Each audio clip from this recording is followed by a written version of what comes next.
What's good? What's good? We back in the building. It's your boy B aka Emerald Thoughts, man. We back in this thing with another one. Y'all see the title. What inspired this conversation today, because I've tried to talk about this before. I really ain't really get into it much. But I seen a documentary and I thought, hey, this is the perfect time to kind of probably get into a conversation about Russ if you want to talk about his whole career. And I think this documentary is a pretty lengthy one, so we might be here for a minute, or I might part two it if it take too long to react to it. But I think it's gonna be interesting, especially being a Russ fan. I think it's coming at a good time. He's having a good playoff run with the Nuggets. Look like they got a good chance to make it to the Western Conference Finals and possibly even the finals, especially after yesterday's performance. If Steph comes back, salute. I probably think they're gonna beat the Timberwolves, but if he doesn't come back, the Timberwolves don't look that great, and I would just take Jokic over them. I don't think they have enough to stop the Nuggets and Jokic, if you ask me. But so they're just saying all that. It's kind of leaving a bright future for Russ, possibly getting a ring coming up, and I'm happy to say that and happy to see that there's even a possibility this late in his career, and the fact that he's actually going to be a contributing factor. But with all that being said, man, we're going to get right into it. Russell Westbrook, Brody, original career documentary. So it's gonna be a lengthy one, man. And if just to get into why I think he's possibly the greatest point guard of all time, real quick myself, it's he even kind of referenced and talked about the dynamic nature and force that he is on the court throughout his whole career and how unstoppable he was at his position. I love the D Rose comparison. If D Rose was to go on and be as consistent as he was his MVP year, no one would have probably had a problem calling him one of those guys that could potentially be one of the best of all time, just on how abnormally athletic and like just crazy they were able to get to the basket at their size. So when you talk about him versus Curry, that's like the obvious one. When you used to watch them boys match up against each other, like Curry gonna get his shots off, Curry gonna get hit his big threes, but when it came to the one-on-one matchups, like Curry had no chance of stopping him, and Russ used to put Curry in some trouble sometimes, but Russ wasn't always on him. Usually it'd be like Sabonis or some shit like that or whatever, Roberson or somebody like that. But when it was that one-on-one conversation, when it was man against man, Russ used to go at Curry a lot, and Curry couldn't do anything to stop Russ, bro. Anything. And salute to, I think the real thing is that I think that Curry is really, really good, really fucking good. Obviously has a conversation to be one of the greatest all time as far as legacies. I would never argue that Russ has a better legacy than Curry as a point guard, but I'm talking about just better. Like I think what you especially ask from a point guard, when you see them go head up, bro, Curry looked like a deer in headlights when it came to guarding Russell Westbrook, and it was no different than Chris Paul. Like, I love Chris Paul, but Russ used to make him look like a shell of himself, and these are some of the greatest point guards of all time. Russ used to go heads up with and cook, bro, on a nightly basis. And what I was going to say with Curry, like, I think when it comes to his play, and the reason they was able to beat the Thunder, it wasn't just because Curry was just undoubtedly better than Westbrook and KD or whatever. It was their system. And, of course, Curry thrives in that system. And he could probably thrive in any system, so you can't knock that. But at the same time, I think that system was able to stand the test of time against the OKC Warriors. But when it comes to just pure hoops and shit like that, I really feel like Russ and KD was giving Curry a run for their money as far as being better players in those games than him. Like, honestly, like KD at certain times showed he was a better player than Curry when they was going head to head. Russ was showing he was a better player than Curry when they was going head to head, especially with the defense, the reboundness, the fast breaks. He has his own way of being dynamic, just like Curry had his three ball. And it was no different with Russ, and we're going to see that throughout his career. And then I throw a couple other guys out there like Isaiah Thomas and Magic. Like, those guys, I love them, But I just feel like Russ was a more dynamic scorer, especially with Magic. Like Magic, I love him getting to the basket, but I feel like Russ was a better scorer consistently. Like Russ was putting up 30 points and triple doubles. Like what are we talking about? So Russ able to score 25 plus, put 50. Russ got multiple 50-point nights. Like I know Magic probably got a couple too, but I just feel like consistently Russ. It's a conversation that Magic is the only point guard that's better than Russ. Honestly. Like Curry is a conversation, but with Magic, it's the toughest one. But I think when it comes to the scoring, when it comes to the obviously the game of how Magic played was so crazy. It's so crazy. You can't hate, you can't deny it. The showtimeness, the flashiness that just like how Curry had the three, Magic had the vibrato with the passing and fast court, fast breaks and shit like that. And Russ had the same. He had his own version of just being his tenacious, dynamic self, bro. And that shit went a long way. And I think he's at worst top 3 point guard of all time. To me personally, and I wouldn't be feeling like I'm too biased, but I think he really could have an argument, not legacy wise, but just as a player, being the best point guard of all time, honestly. But without further ado, let's get into it. I don't know how I'm going to be able to – I don't see how these niggas be able to get this shit off, but hopefully we don't get blocked watching this video. We'll see how this shit works. Dunker, who attacks the rim, one of the most dynamic athletes ever to play the game. You will bow down before me!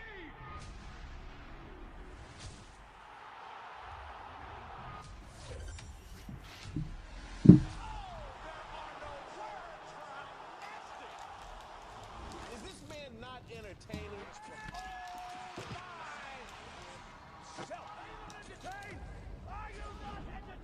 Known for his take no prisoners attitude, Russell plays the game with reckless abandon.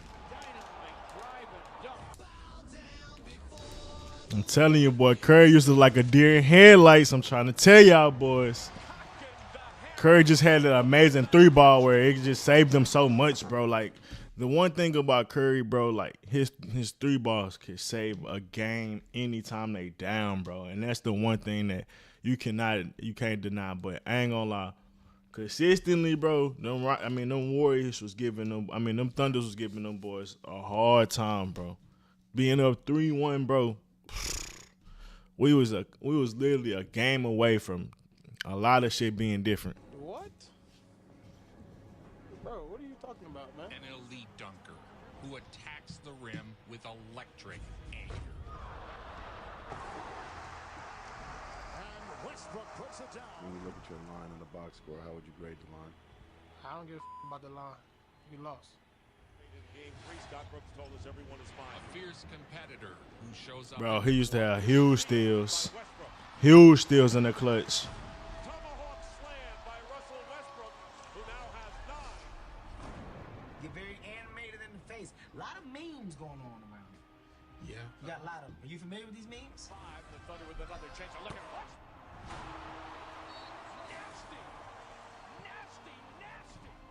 Well, another conversation with Russ is like, out of all the point guards, being able to average a triple-double 4 years in a row, bro, like, that's different, bro. And people love to say he was stat padding, to say he was 70% plus win rate when he had a triple-double.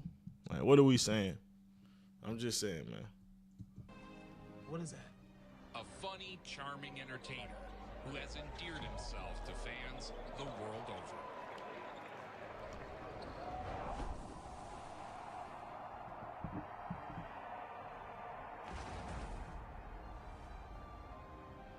Who says it's a young man's game? They want already some substitutions in. Kevin Marcus coming as Westbrook goes down the lane. Fastest triple doubles yet again in NBA history. You're always saying you're doing what your team needs you to do. What did they need from you tonight? A walking triple double. Westbrook broke the unbreakable record of Oscar Robertson. Marcus stayed to Westbrook. Alley-oop. Listen to the crowd. Oh! With his 40-second triple-double. Russell Westbrook has broken the single-season record established more than a half-century ago. A league MVP. NBA Most Valuable Player Award is Russell Westbrook. Pass stolen by Robertson. Westbrook sidestep.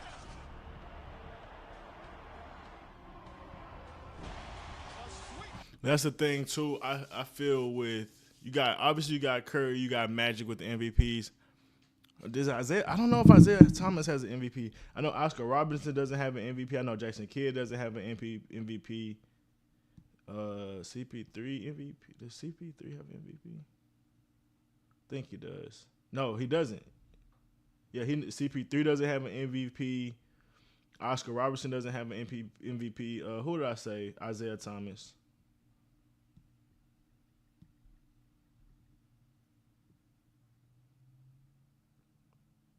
He doesn't have an MVP. He has a Finals MVP. So when it comes to legacy, obviously Isaiah Thomas has like a better legacy than Russ. But when it comes to all time just play, and I say I'm not tripping on somebody saying you gotta include legacy regardless. I'm not tripping on that. I'm just saying when it comes to head play, I think if you had to choose Isaiah or Westbrook, I think Westbrook will outperform Isaiah Thomas. And I think having an MVP along with having chance, like taking teams to the finals and Western Conference Finals, like that shows that you can at least take a team to a certain distance. Obviously, you lose to LeBron and the Heatles, but yeah, I think the other guys not having an MVP, especially like Oscar, I don't think he ever won a championship. CP3 never won a championship, so it's like he's definitely gonna be above them guys. Like I said, so really. Besides, like I said, with legacy, you got Isaiah, you got Magic, you got Curry. Other than that, I don't really know any point guards you could put above him. So he's definitely top 5. And I know a lot of niggas be wanting to argue that as well. Russell Westbrook. I'm sorry. If y'all see me looking down my phone, I'm trying to see if I get this shift covered. Brody. Growing up in inner city Los Angeles, Westbrook was gifted nothing on his journey to greatness. Your brother was telling me that, many of the friends you guys had when you were growing up wound up either in gangs or in jail. Yeah, I always found a way to kind of just separate myself, at the right time in the right place. In an area with numerous ways to self-sabotage, Russ turned to sports for escape. He's the kid that few college scouts and coaches knew about. But mid-season, the LA Times hailed him the best unsigned high school player in Southern California. Westbrook going down through the trees, gets the ball back. His father would bring Russ to pickup games to help him develop a hustler's mindset on the court. What do you remember from that? Just sitting there and watching my dad's friends argue. That's all they did. Argue? That's all. No way. Just argue about somebody call, make a call back, call, they argue for 45 minutes, they play for 5, argue for 45, play for 5.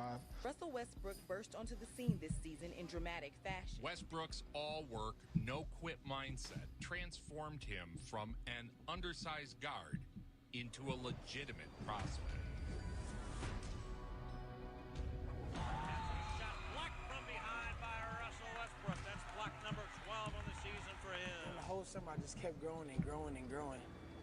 And then just stopped. And I still grow a little bit every now and then. Westbrook wants to drive the lane, stops at the elbow.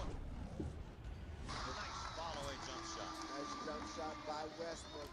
But in Russ's sophomore year, tragedy struck. Kelsey Bars, somebody, your late friend who's obviously near and dear to your heart, during a routine game of high school pickup basketball, your best friend and teammate collapsed and later passed away. The moment shaped Westbrook, who still wears Bar's initials and number during every game.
My man, I'm trying to negotiate this shift, dog. I'm trying to get a shift picked up so I don't have a no call, no show.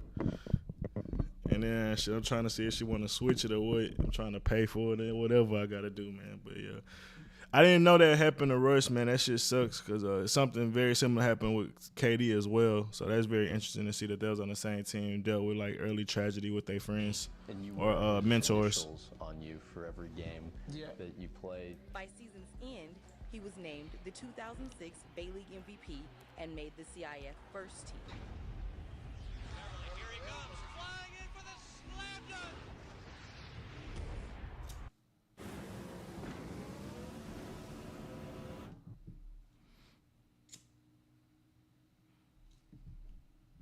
Man, I just know this is gonna be so exciting. I know it's gonna be so many goosebumps when you talk about his whole career, bro. There's so many good moments. And growing up, especially I wasn't early given on. Anything, or nobody never, gave me anything growing up, and I always have to earn everything I've gotten, and that's Pretty much all the way up into the Lakers. The only way I know how to go out there and compete. Russell Westbrook didn't have a high school career like yours per se, or just automatic going to whatever school I want to go to. Nah, like he like started from the bottom, and I feel like Russ is a Hall of Famer now because he still got that same energy. By chance, UCLA had one scholarship open up and offered it to Westbrook at the Man, that's tough. That one scholarship, bro, you gotta make that shit work. last moment. Went to school, UCLA. Yep. On purpose? I mean, I just got lucky. They told me, hey, we have a scholarship left. We have one left. You want it? Sure, take it. He recently signed a letter of intent to attend UCLA next fall. Like, he didn't necessarily have a scholarship at UCLA, but something happened where they ended up having one, and next thing you know, man, my man's leading the league in triple doubles ever. I mean, he's Brody. I just want to thank God for giving me this opportunity, and thank my mom, my dad, my little brother, my coach, and all my family members and friends for coming out to see me going to college. But sometimes how your story, like how it starts off, how it's going to end is going to be completely different. He didn't start as a freshman. And Westbrook, no problem with that shot. Russell Westbrook, the freshman, dropping in his first basket. But he made the most of the opportunities he got. Here's Westbrook. He is extraordinary. Let's go back a little bit to UCLA and playing with Russ. So Darren Collison went down.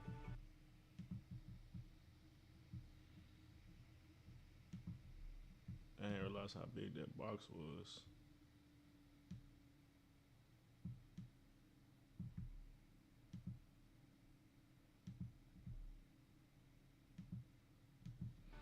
I think he sprained his MCL. Russell took over, I think, for the first, it was like a dozen or a little bit less games, played point guard, and then he just took off. When an injury to the starting point guard opened up the job for Westbrook, he never gave it back. Callaway had it kicked away. This is Westbrook. Westbrook's play put him among the top prospects for the NBA draft. Stay yamming on shit. Good hustle, however, by the freshman. Russell Westbrook into the game to save the mistake, and he takes it right in. Russell Westbrook, 6'3" freshman from Hawthorne, California. There's a steal by Westbrook. He takes it all away. And the freshman. He been tough on defense, bro. He got a little lazy with the Rockets. I say that. But most of his career, he been that on defense. He played his freshman. That was it, yeah. And I was like, that dude's the best player on the court.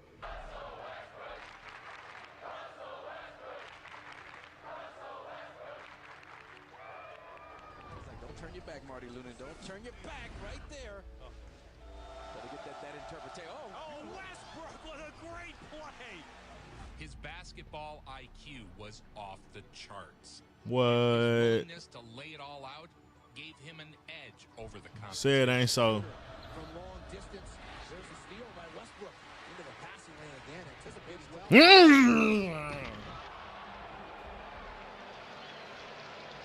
well. That's nasty. Does that bring this crowd to its feet? Onto the board. A nice game against Long Beach State. Westbrook. Hey, he was jamming on shit. That's when Russ dunked on dude against Cal. Caleb was throwing that thing to him, and he was. After winning the Pac-10 tournament, Russ opted to declare for the NBA draft. He was taken by the Seattle Supersonics with the number 4 pick. Fourth pick in the 2008 NBA draft, the Seattle Supersonics select Them boys knew what they were doing. Westbrook from UCLA. KD and Russ, man, bro. KD's a. Oh, I hate that nigga. I swear to God, I hate that nigga, bro. Niggas gonna have 3-4 rings. I swear to God, I feel that way. Cause let's be real, bro. Let's just be real about KD's situation. If he stay with OKC and they stay healthy, they have Victor Oladipo, Steven Adams, Russ, KD, Enes Kanter, Steven Adams. Who the niggas had on the bench at that time? I think it might have been Cameron Payne. Might have still been on the team. Niggas like that was still on the team. Like we still had Sam Presti drafting. You got to worry about the Warriors. You got to beat them, but they're beatable without you going to their team. For sure, they're beatable without you going to their team. When you went there, it made shit a little unfair for most teams. And you got to worry about LeBron and the Cavs. Regardless, y'all had the pieces the next 4-5 years, really the next 10 years to compete. Steph Curry still ended up getting rings 2022, and his teammates was a shell of theyself.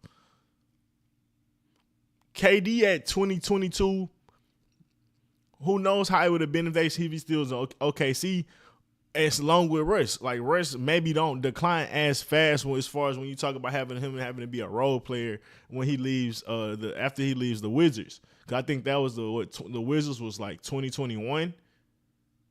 So even when you say Wizards Russ and Wizards KD might have had a chance all the way up to 2020, 2021. Like, you don't think Russ and KD in 2020 could compete against AD and LeBron when they still got all of that type of chemistry? I'm just saying, bro, like, they could have at least got 2 rings. Like, it could have been every year it was either the Warriors, OKC, or and obviously you're gonna have the Cavs in there, or whatever team LeBron was on was gonna be in the finals. And it was gonna be, if it wasn't one of them, if it wasn't the Warriors, it was gonna be OKC. If it wasn't OKC, it was gonna be the Warriors.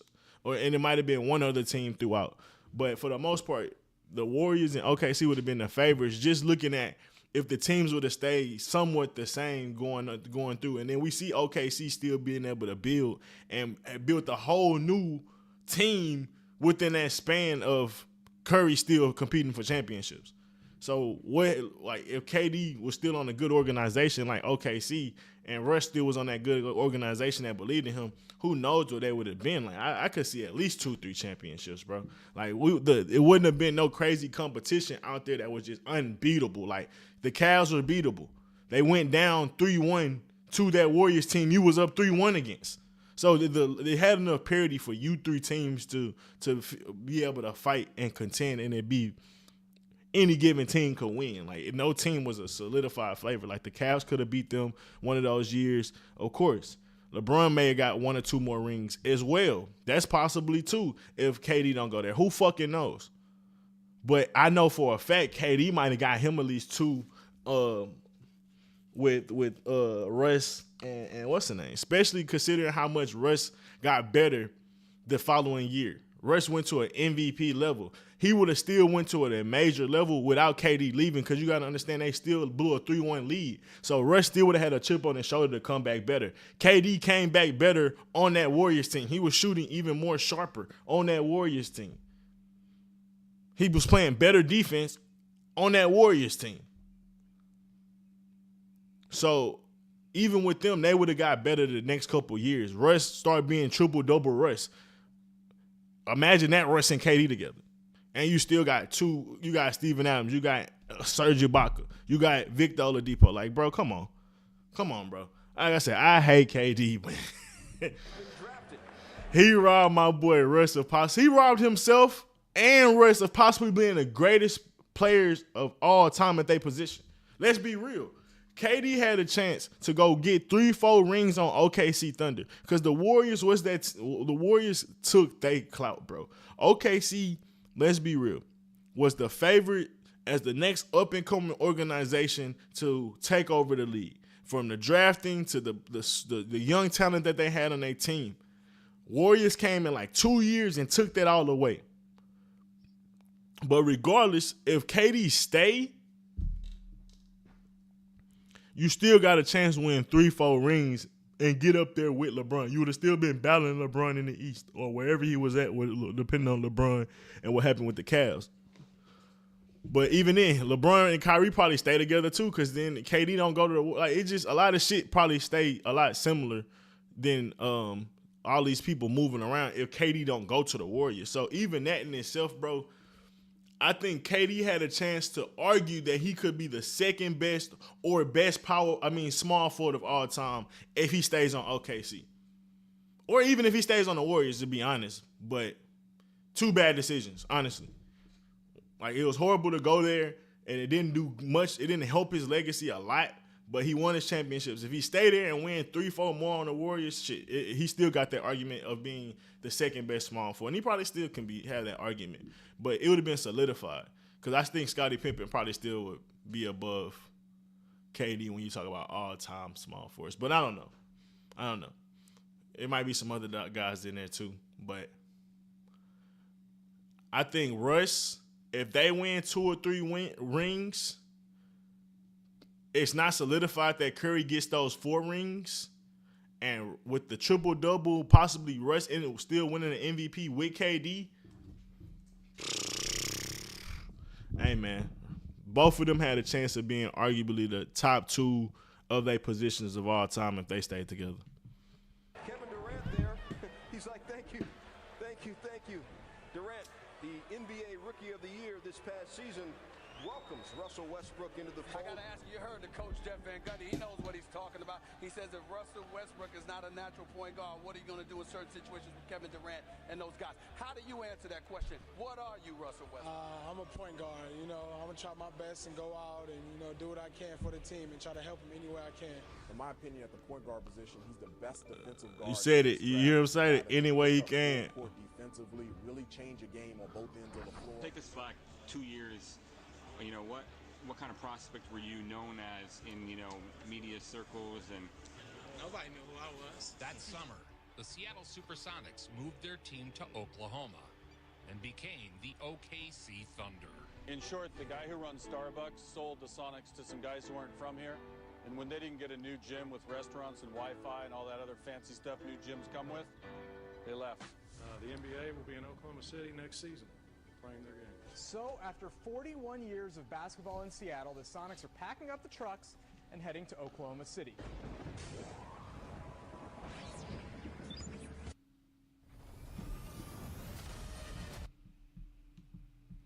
It was some good fun years early on. Especially that when they battled Kobe in that first round. Russell Westbrook, UCLA Bruins.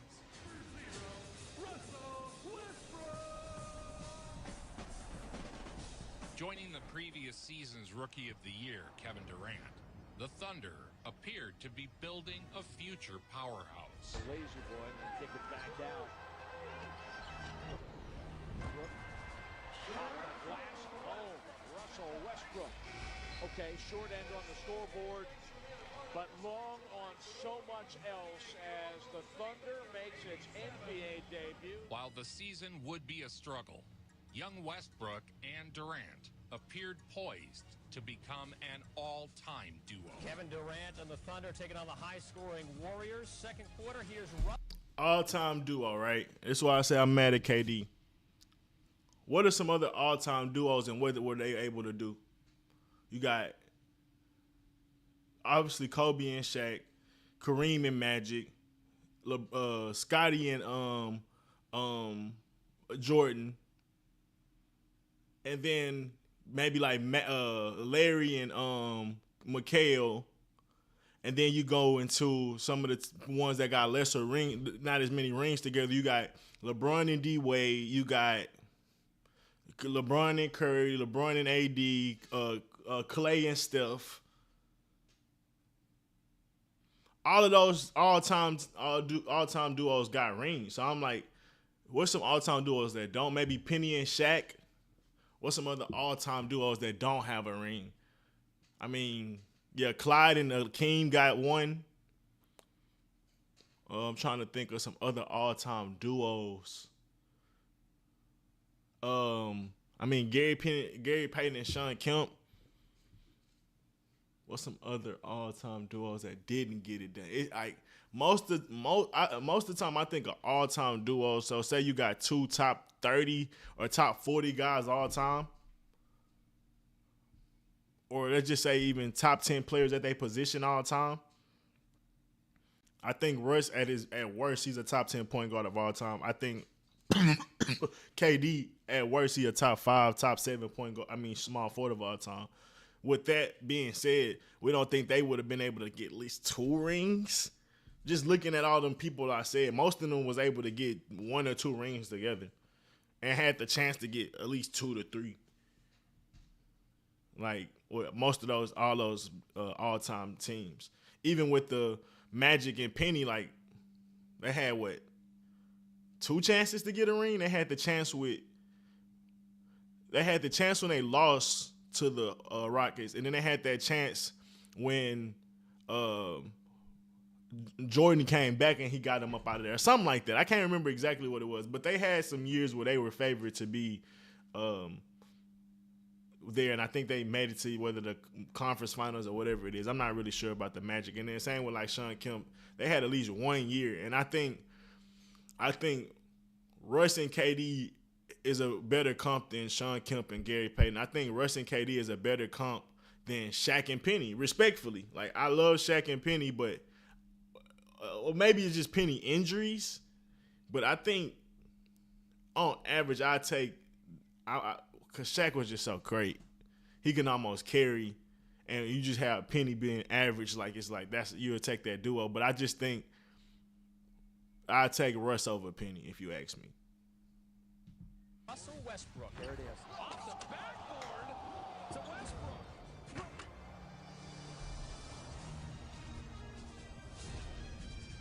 Kevin Durant had 32.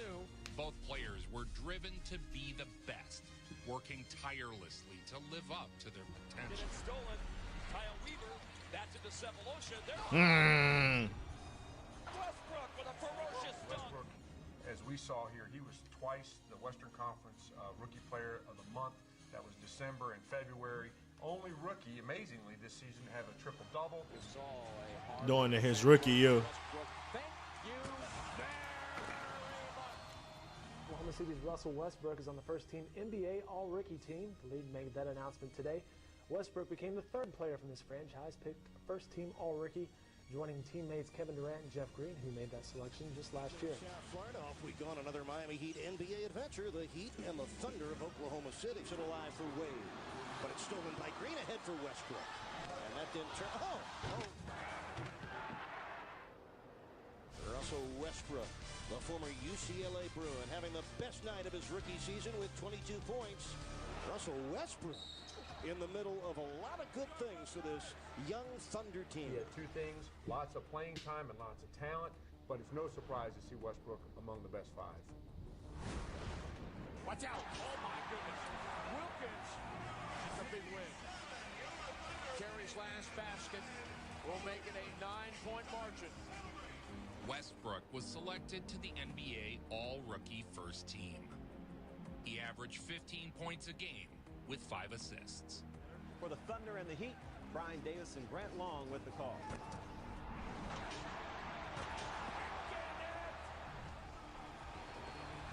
Oh, my. That shit's ridiculous. Getting out of the way. Also in the backcourt, the Thunder's Russell Westbrook, a former Pac-10 rival of Mayo's, also made the cut. Point guard was 2nd among rookies in assists and steals, also averaged more than 15 points tonight. I think. Were you abused by a Mormon bishop elder or a church leader? A global. Rookie year averaging 15 and 5 as a point guard, not bad, especially when you consider the era of the scoring point guard was still evolving to become what it is today. Like most point guards right in that era, right before that era was around like 18 to 15 points a game. You had a couple point guards that was averaging more than 20. Like I could think like the Tony Parkers. I'm trying to think of some other guys that was just some standouts in that class that may not have averaged that much. Tony, I'm trying to think. Chris Paul, he averaged 20 in a lot of those seasons. I'm trying to think of some other guys like Rondo, obviously. What were some other point guards of that era? Devin Harris, Darren Williams. I think he used to average 20 every once in a while. But a lot of point guards, they wasn't really just high 20s or mid 20s. They was at max around 20, 21, and then they would be high teens to mid teens. So for that to be 15 and 5. And then same with assists. A lot of dudes wasn't getting 10 assists like that. So as a rookie, that was a pretty good stat line in that era. Shit, we could look it up actually. Because it's just such a different era to think like that what we were in now versus what they were in back then. Russ.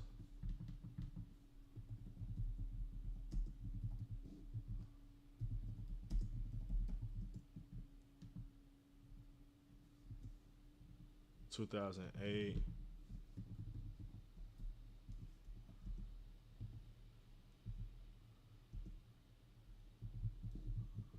Oh, what the fuck?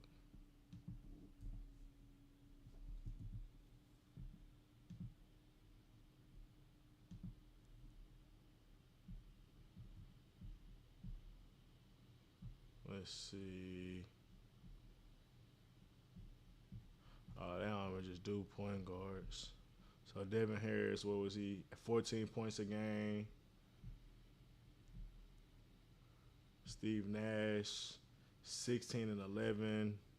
Andre Miller, 17 and 6. Tony Parker, 18 and 6. Gilbert, 19 and 5.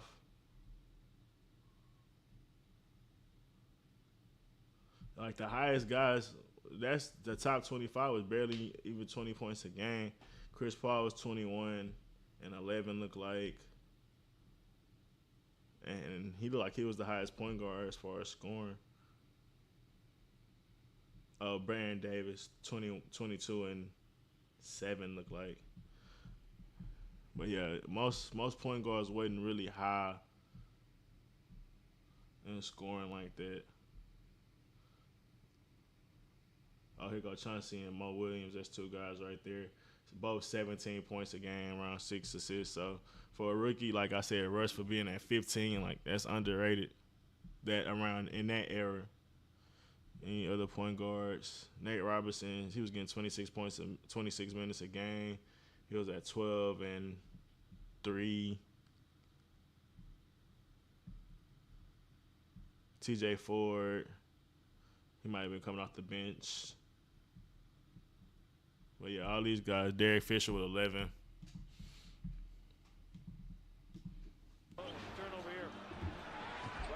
What's good? What's good? What's good? Talking about some sports today. A little bit of jawing. Well, Westbrook dunked on him, and it sets up the. By the end of his rookie season, the fiery Russ we all know and love was emerging. What's the attitude about? Which attitude? Why are you so angry? I'm not angry. I just don't like losing. The following season, the Thunder would draft James Harden with the 3rd overall pick. The trio of Harden, Westbrook, that's the biggest fumble. I ain't gonna lie. Foundation for an incredible run in the years to come.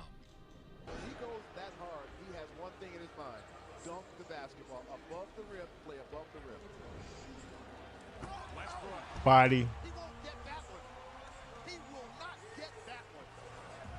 So quick, just exploding to and at the rim. During his sophomore season, What a Westbrook fucking saw jump. his numbers elevate. Numbers are way up, and particularly the assists. Is there anything that you attribute that to your growth as a point guard? Is it just a matter of learning the NBA game, or is there something? Nothing doing. Thunder's got a chance to cut. Oh yeah, I had a feeling they was gonna give it up, but Rockets got a good future. That's all I say. Possession margin. Durant curl it. Pass. Body. From 15 to 22 points is crazy. You said you play mad. Yeah. How so? Just playing with a chip on my shoulder. For me, I always feel like there's something. That was hella IQ. His non-stop motor and intensity were becoming his trademark. Westbrook on the run after the turnover takes it all the way in, coast to coast. I think every night, my job is to come out and compete for my team and bring that edge, and that's what my job is. With more and more frequency, Westbrook was flirting with the triple-double. Respect what he does on the floor. Being a Detroit area guy, you brought the lunch bucket. Being from the Great Plains, Iowa, Collison.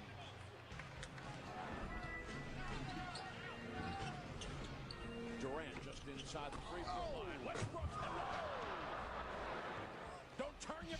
And that was the one thing about Russ, like from early in his career to, I want to say, the middle, late phase of his career, he was always a good, decent scorer to even a streaky scorer where he could hit mid-range, post, and all those different things. He was good free throw shooting. And then once he kind of got later in his career, he kind of shied away from the mid-range as much. But I think that was due to the era and how they just told guys to stop shooting the mid-range, and only a couple guys stuck to it.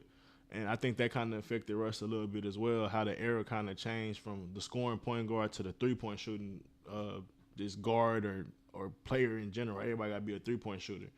So I don't think that was like the most healthiest thing for Russ's game as far as people just how they demonified the mid-range. But Russ early in his career, bro, was a good scorer. And that's why I say I feel like he was better than Magic, more consistent. Like him and Magic, they both get to the paint. They both can get to the basket at their own different way. But when it came to the mid-range, he was better. When it came to post, he was pretty good. Magic might have been a little better, but and it came from the three-pointer. When Russ was hitting his shots, bro, like he could hit 3 or 4 threes in a night where Magic really just wasn't doing it all the time.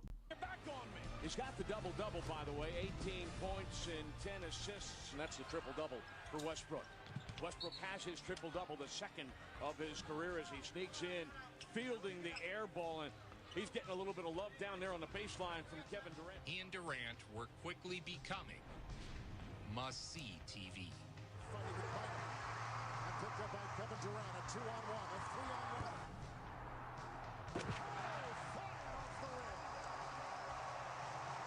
That's why you want to play a speed game for the Lakers, as well as for Oklahoma City with a turnover here by Kobe. They'd lead the squad to 50 wins, an insane turnaround from the year. So in 2 years, they went from I guess out of the playoffs to in the playoffs. I'm not sure what their record was when they first started, but by 2010 they in the playoffs, and Russ got drafted in 2008. So that's tough, bro. And I think they took this to 7 against the championship level team. And Westbrook puts it down. Some people just know they could save hundreds. Yeah, that's tough. Obviously James Harden contributed to it, and obviously KD, but them 3 guys was ultra young, already setting a name for themselves. The one thing I say, they should not got rid of James Harden. Like that fucked up a lot of shit. Where you just got over relying on Russ and KD, where James Harden was a great third option. And he would have been, as obviously his career progressed, became a guy that could have been a one option at any given night. And overall, when you look at James Harden's career, bro, if he stays on the OKC Thunder, his blemishes of not shining in the playoffs gets glossed over. Because he's on a team with guys that can help carry him at any given night, which when he was on team by himself, that shit just showed that he's a guy that could be great, but he's not the guy that's gonna get you over the hump. And he might be a guy that needs to be a good second, third option. And any given night, he could be the first option, along with being a good passing threat and stuff like that. So honestly, with him staying on OKC, he could have been a Ginobili on steroids, like 10 times better than what Ginobili ever was. Honestly. And when we went against the Spurs, bro, he was kind of out. He was the better six man a lot of them games. So that's all I'm saying. So, and that was early in his career. Imagine he still ended up becoming 80% of what he became on the Rockets. Let's say he don't become MVP Harden, but let's say he even becomes MVP Harden, bro. Like, that's scary. You drafted 3 MVPs, nigga. And they got MVPs all within a 5-year span of each other, I believe. I'm like, bro, that's different. And yeah, that was the hugest fumble. And who we got back? Kevin Martin. Like, oh, that was disgusting. Because I hated Kevin Martin on the Rockets. Like, oh, that was disgusting. But yeah, man, that was the hugest fumble. It definitely hurt. But even with that being said, they still end up being a championship level team, if you ask me.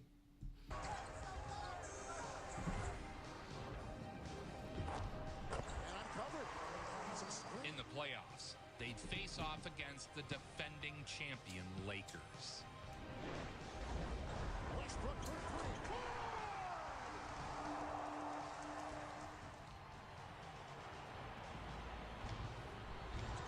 Westbrook defended by Fisher. Westbrook has 26 to lead all scorers in the game. 9 in the fourth quarter. That's huge. That was hella clutch. Leading the whole scores, and y'all down 2-0. Making sure. Oh, I hated Kevin Martin. I hated how his shot looked. I hated that people thought he was good. He was so inconsistent to me. He could get you 20 points, but it wouldn't be no impact on the game. 9 points in the fourth quarter. That's how you step up. Defending champion Lakers. Westbrook for 3.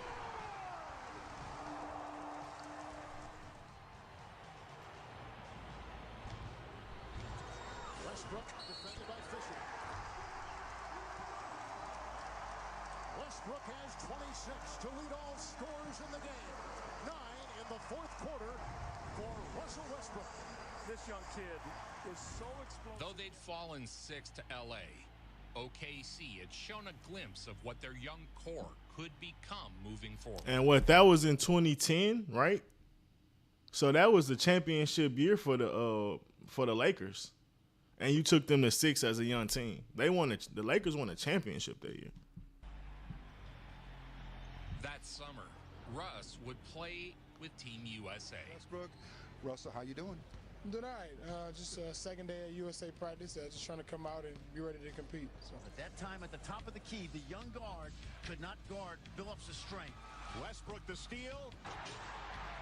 And Westbrook the score. I forgot about this. Duncan, the U.S. lead its biggest of the night. Another steal by Westbrook.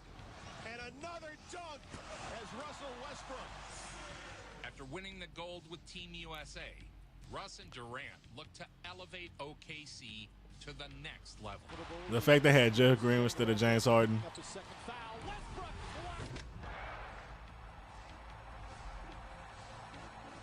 Westbrook would average 22 points a game this season with 8 assists. So his points didn't go up, but his sensor went up again. 22 and 8, and that's what they talk about, like with Russ not being as good as a passer as like a guy like CP3 or something like that. I just never got it, bro, because Russ had them same nights where he could have 20 assists in a night. He averaged more than 11 assists in a season. Like, obviously, you could give it to Chris Paul. I'm not gonna argue it, but bro, he's right there. Early in his career, he went from 5 to 7 to 8, and like people wanted to make it seem like he just was this guy that was a ball hog. You will bow down before me!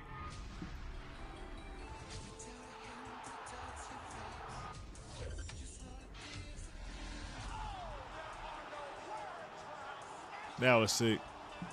Is this man not entertaining?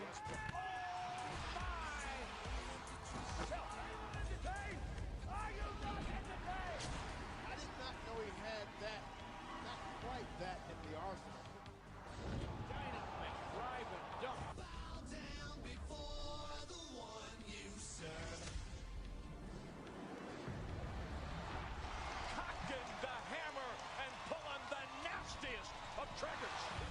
Takes it, and how he takes it. He has no conscience. It's the reason he's my favorite player. My favorite player. He's playing a brand of basketball that some purists don't like, and some of the same people felt the same way about Kobe and Iverson. You heard that? That's a crazy comparison. Kobe and Iverson. That's a tough comparison. Russell Westbrook gets him on their feet. The fifth block for Serge Ibaka on the OKC would climb into the driver's seat of the Western Conference behind the extraordinary play of Russ, KD, and emerging James Harden. Westbrook became a bona fide star during this time. His nightly dunk highlights led the sports shows. He was impossibly entertaining. Russ would join KD in the All-Star game this season. 4 years in, All-Star. Or not even 4. 3 years in. 3 years in, made it to an All-Star team. That's tough. And this was in the stacked West Conference. Like, we talk about the point guards in the West. To make it as an All-Star in that era wasn't no slight. Go out and win for your respective conference. And they are on the And he used to show his ass off in them games. Back when they was actually entertaining. In the playoffs, OKC would make it to the Western Conference Finals before falling in 5 to the eventual champion Mavericks. So back-to-back years when they do lose, they lost to the champions. 2010, they lost to the Lakers. 2011, they lose to the Mavs. Like, salute. You're losing to great teams. Like, I still think how they tried to shit on this OKC team and they could never win. Like, bro, look who they were losing to. They was losing to veteran championship teams early on. Then when they got into the contender seat, KD got hurt 1 year, Russ got hurt 1 year, Ibaka got hurt 1 year, and then when they was healthy, they was up 3-1 and blew it. Like, that's like it, like through like a 4-year run, they like 3 out of those years, like they had serious injuries going into the playoffs. So it's like for me when people be like they never would have won, I'm like, based on what, bro? Like they showed so much potential. The Thunder and the Nuggets. It's a steal by Westbrook. Tomahawk slam by Russell Westbrook, who now has 9. Russ would receive an extension. Yeah, statistically, he making a name for himself, man, especially with that triple-double conversation and how he's climbing the ranks in all-time points, assists, rebounds, and shit like that. Like, bro, it's crazy. It's crazy. And the thing as well is, like, there's only 3 point guards that was, like, guys that was able to lead their teams to championship on their own or, like, as the bus driver. You got Magic, you got Steph, and you got Isaiah. So it's not like a hefty list of guys that you got to be better than. You got, like, the Steve Nashes of the world after that.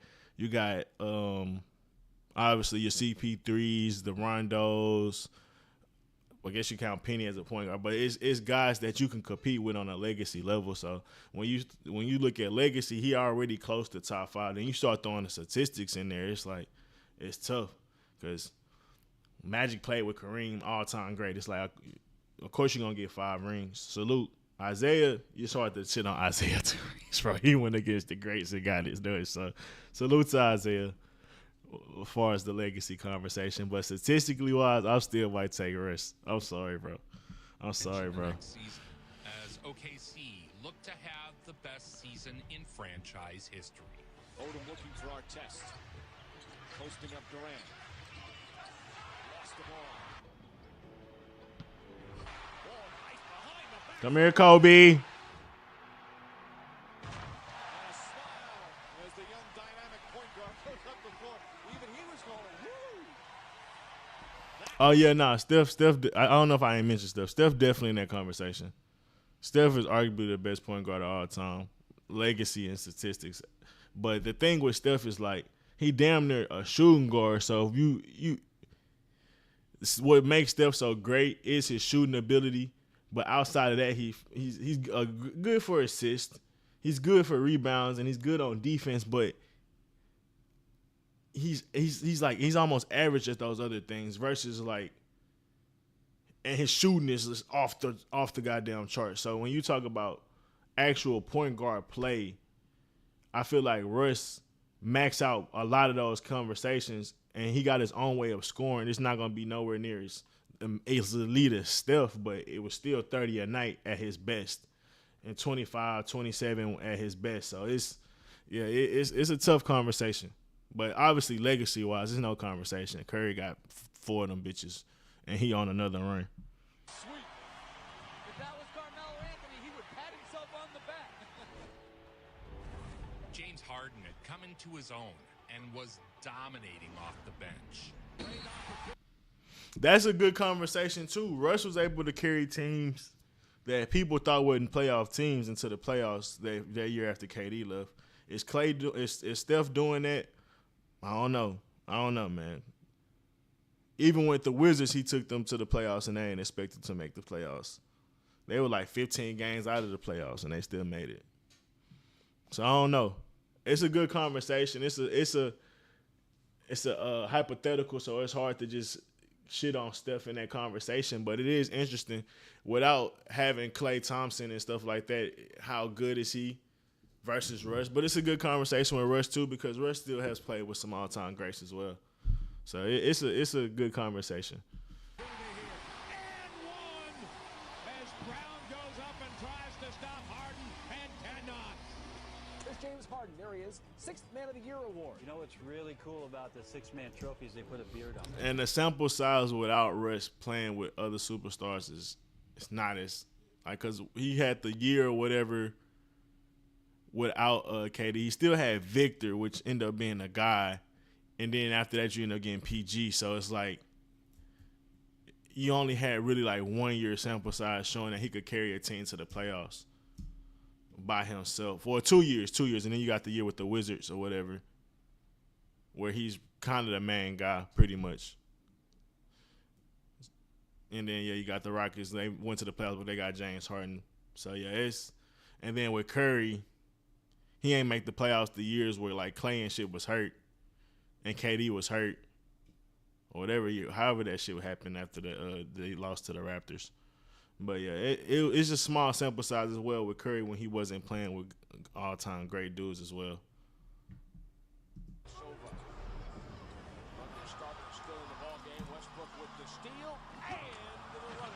This with the play of Westbrook and Durant. When you have two players like that, you have a steady, concrete base for your team the whole time. So I think how they do it, just make sure that you keep putting players around there that understand this is Westbrook and Durant's team. Monroe bothered into a tough shot. Ibaka got into his face. Westbrook in transition now. Can't use a lot of time here. KD, corner 3, a fire and got it!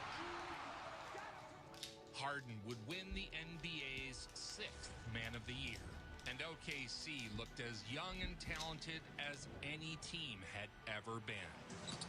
KD gets a step on Green and packs out a little rattlesnake. The trio would put on a show, night in and night out. Westbrook, quick hands, knocked it away, and he got a hit ahead from Hart. But I notice you play so hard every game. Like I watch, I go, man, you play like it's all on the line every game. And so many games in basketball, you see guys who take games off. You never do that. 17-point loss came earlier this week to Denver. Body.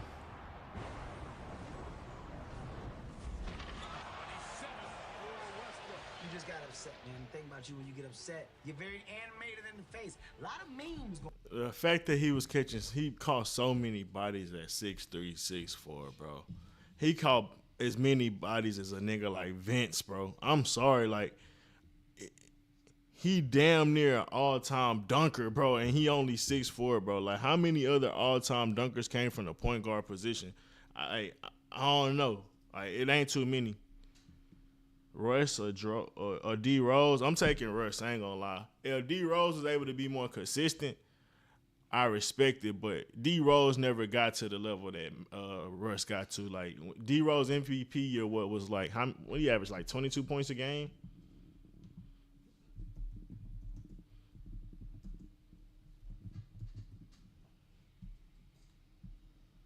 Oh, he averaged 25, 7, 25 points, 4 rebounds, and 7 assists. Russ' best year, he averaged 30, 10, and 10, or whatever that shit was. And then other years, he was getting to 27, 28, and he did that multiple years. So I'm taking Russ. And then when you talk about defensively, I'm taking Russ. When you talk about like even with D Rose explosion and shit, like he was insane. He was insane. But I don't know. I think Russ brings even a more like dynamic or dominant force to the game than a D Rose did. Honestly, like I don't know if D Rose was catching as many bodies as Russ was, even early in the career. Going on around. Yeah.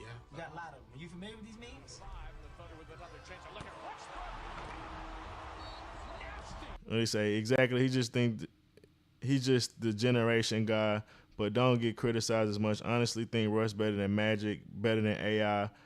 I just think him having 4 rings help him hooping. I'm taking these guys. Yeah, Magic has a good conversation because of his IQ.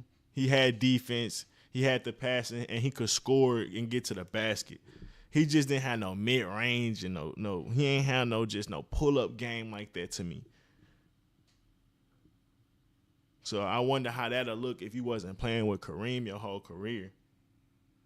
Prime D Rose, I'm taking him over any guard in history. I'm a big AI fan, but I'm going to always say Prime Rose over anyone. Prime Rose, man, he was an electric dog. I understand.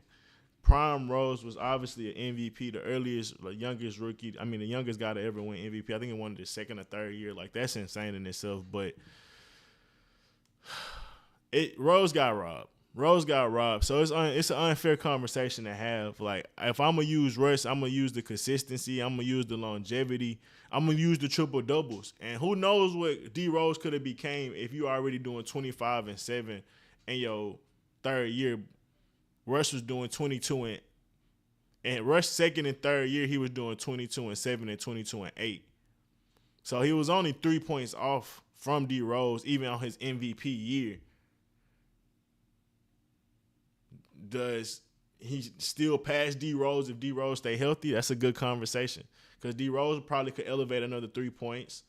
But shit, we see Russ elevated 7 to his prime. Like when he won his MVP, he was averaging 30.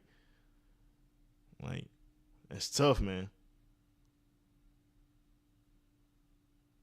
Yeah, if D Rose wasn't hurt, it's a good conversation because I think we think the max that D Rose could have scored a game was like 28, 30 points a game on average. Do we think he would have been able to get to like a 30-point a night season? Like lead leader in scoring. Do we think that was D Rose archetype? Like he was definitely aggressive enough. I could see it. He obviously had 25 in his third year into the league. And then when you see him, even when he come back, this ain't even a D Rose conversation, but we talking about all-time point guard, so I guess so.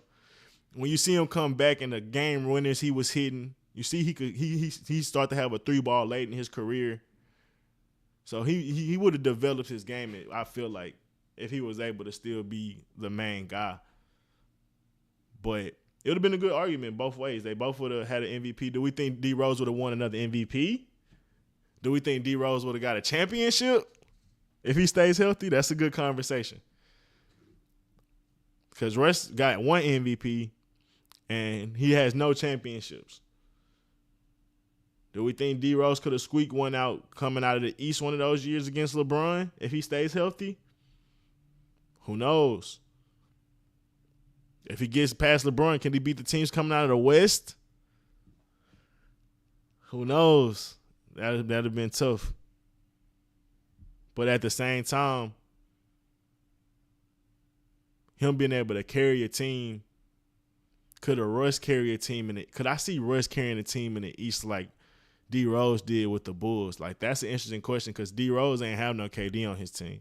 He had a good defensive team.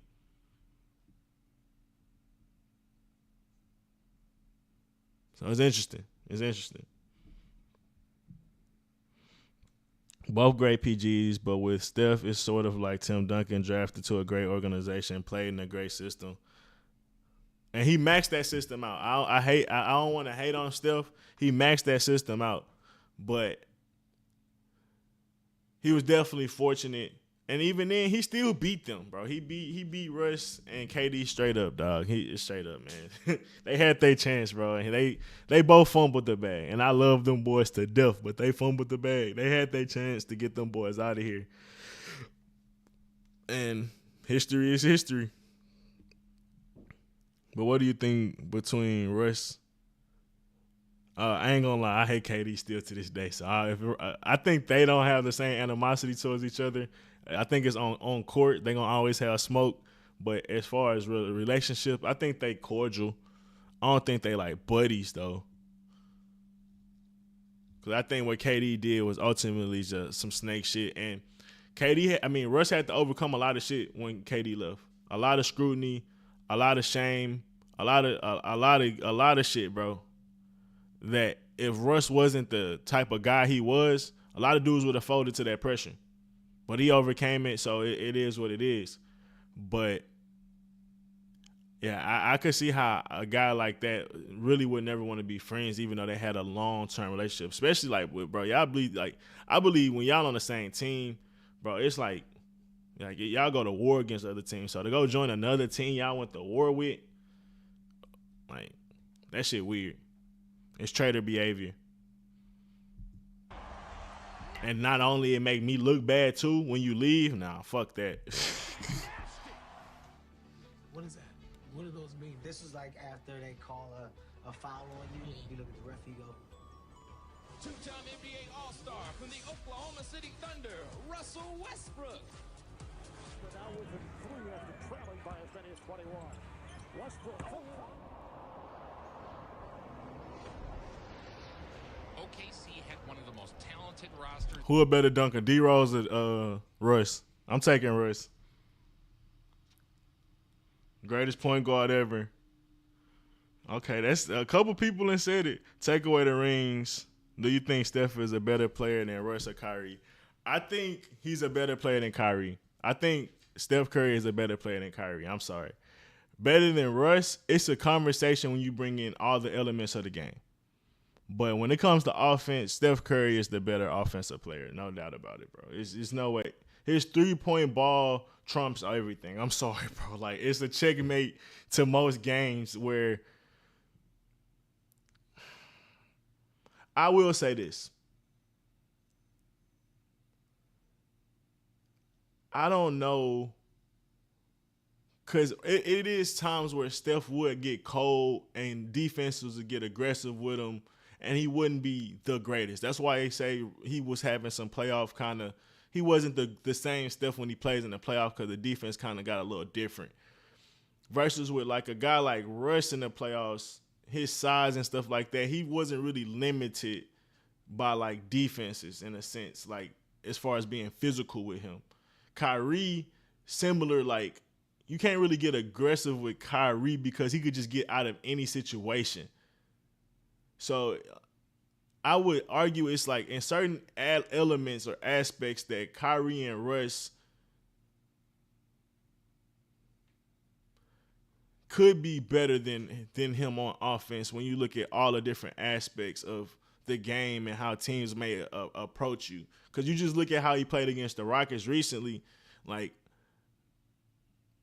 that's the kind of similar aspects that other teams took against him in the finals or in some of those playoff games where he just wasn't playing the greatest. So it's interesting. It's interesting. But I'm definitely taking I'm taking Curry over Kyrie when you talk about scoring, just because the things that stick to my mind with that conversation is Kyrie on the Celtics when he needed to step up, only scoring 18 points a game. Kyrie last year, Like, he stepped up a lot of playoff games, but when they really needed him most, he wasn't really there like you need him to be. Like, he had the 1 year with LeBron, but besides that, on an elite level of scoring in the playoffs, like, I've seen Curry give you a 30-piece. Like, I've seen Curry go absolutely bananas. Kyrie, he's done it, but I've seen Curry do it more, like, just more consistently. The Crunch Time Podcast, I would love to collab, brother. I appreciate you even thinking of that as a thing, man. I would love to collab, man. I should I put my you got Twitter or you got Instagram or something like that. We could DM or something like that on there. Post your Twitter or post your Instagram, and I'll follow you, and we could link up, man. I'm always free to do some work, man. In the league, but surviving the Western Conference playoffs. Hey, I appreciate it, man. I'm a huge Russ fan. I was a huge OKC fan. Hey, Russ still my favorite player of all time, bro. I'm riding for the Nuggets right now, to be honest with you.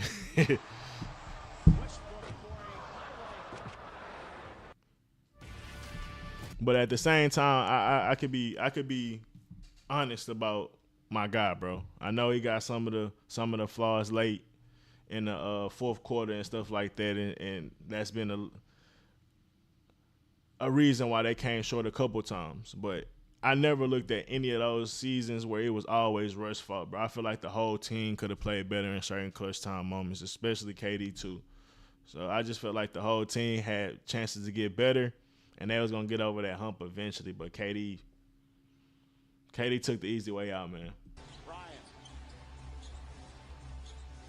Knocked away by Westbrook and stolen. Westbrook all alone down the other end and throws it down. Offensive rebounds in this game. Against the Lakers, Russ delivered the most memorable moment of the series.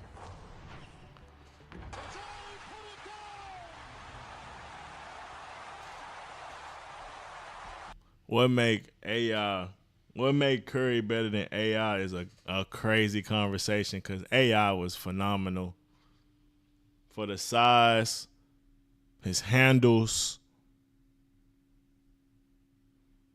Only thing that went against AI was the era he was in. If AI was in this era, he would have had the green light, and teams would have built around him no problem. But I feel like teams gave up on AI too fast. But AI over Curry, or Curry over AI is what you're asking. I mean, it's the legacy. It's the legacy. AI was a phenomenal scorer. He probably was a more consistent scorer, where even on rough nights he was going to give you problems. But I still feel like Curry got that same element to his game. Well, even if he missing threes, he'd go 1 for 10. Just his impact and how you got to follow him. 2-3 guys got to watch him the whole way up the court affects so much of the game, and how other guys could be on his team and how they could get looks easier just off that alone. So, I mean, Curry, bro, he's his own phenomenon.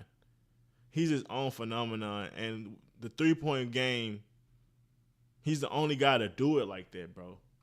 Like, he killed Ray Allen record, and we thought Ray Allen was the purest, the best of the best, bro. And he ran past that fucking record, bro. When you talk about threes in a season, bro, he ran past them records. Like, it's something that you can't quantify, bro. Like, that 3-point ball and how we could be down 20 points. Your offense could be stagnant, but here come Curry from half court. Like, it's just different, man. I love AI, and I think it's probably on an average night, you could probably take either guy, but in key moments, man, that 3-ball Curry guy, bro, it's just a game changer. It's just a game changer.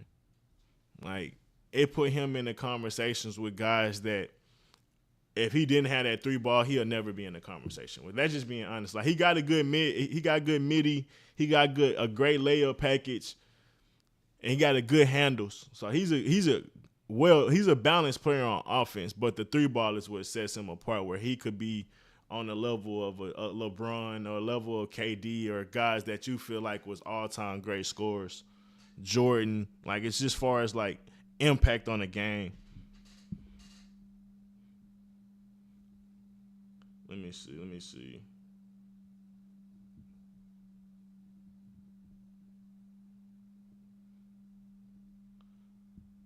That's my Twitter, Emerald Thoughts.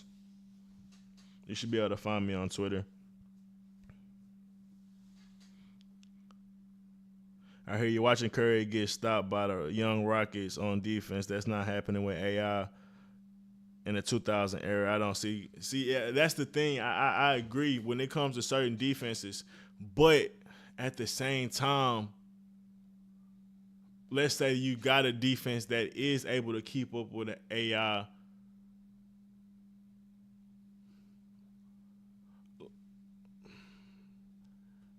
Okay, so this would be my rebuttal for AI. He's so ball dominant. If you got a second or third guy, they might not be as consistent as if a guy were to be with Curry, if that makes sense. When a guy like you can see Jordan Poole, Jimmy Butler, KD, Klay Thompson, fucking Draymond Green when he was decent early in his career, where it could be anybody from Sean Livingston, Iguodala, anybody could fit. Wiggins, Barnes, like you could put anybody with Curry because of how he rotates off the ball, his style of play. Even if Curry isn't playing good, he impacting the offense. Versus AI, if you did have an answer to stop AI, I don't know if he's going to be as good as off the ball impact. Like, because Curry could still be on ball or off ball. That's the thing too. Like, I've seen where teams try to play him on ball, and he have to switch to off ball, kind of similar with the Rockets. Then versus when he played the Celtics in 2022, he was more on ball. He really wasn't playing off the ball. He was taking mid range. He was coming off pick and rolls, and he was cooking them. So Curry can adjust depending on your defensive adjustments. Versus AI, I don't know if you put AI off to the side and say, well, they keep double teaming you at half court, so you got to come off the ball. Is he gonna be a great slasher? Yeah, he could be a good slasher. AI was a good slasher. But I don't know if that's going to be as consistent as how Curry off the ball, like he still could be a Klay Thompson type dude, give you a crazy amount of points. So it's just, that's the only, like Curry, like I said, when Curry don't play good, he still got they call it gravity, bro. He still got so much gravity versus like AI.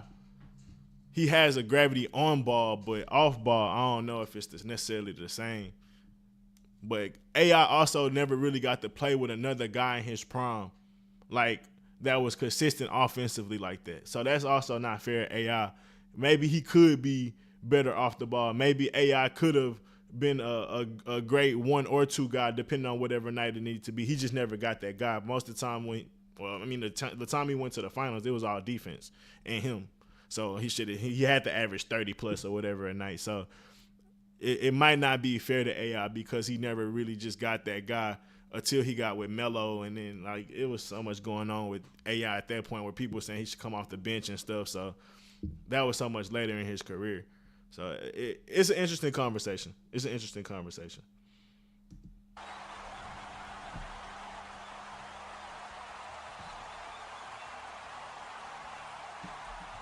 You can't say he ain't struggled with no, because let's just be real. I'm on Curry's side of this one. Well, I'm possibly, because you got the great defensive team that 76ers team was. Let's just look it up. Let's not what's the name?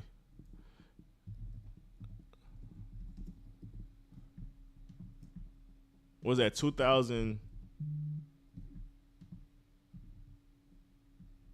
Yeah, 2001.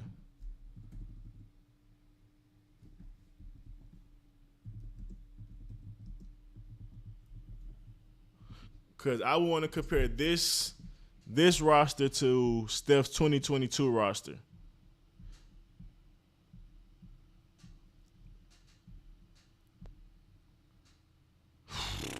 Shit. Ratliff with 12 points a game. Eric Snow with 10 points a game. Dikembe Mutombo with 10 points a game. And Aaron Mackey. What was their average points per game, though? 94 points a game. And what were they in the league? That was 15th in the league. So let's look at the 2022 comparison to, because it's hard to compare with eras. Like, you didn't need two guys averaging more than 20 points a game in that era. Well, I mean, it would definitely have helped, but it wasn't a need like it may be in this era because of the stats are just so different or inflated.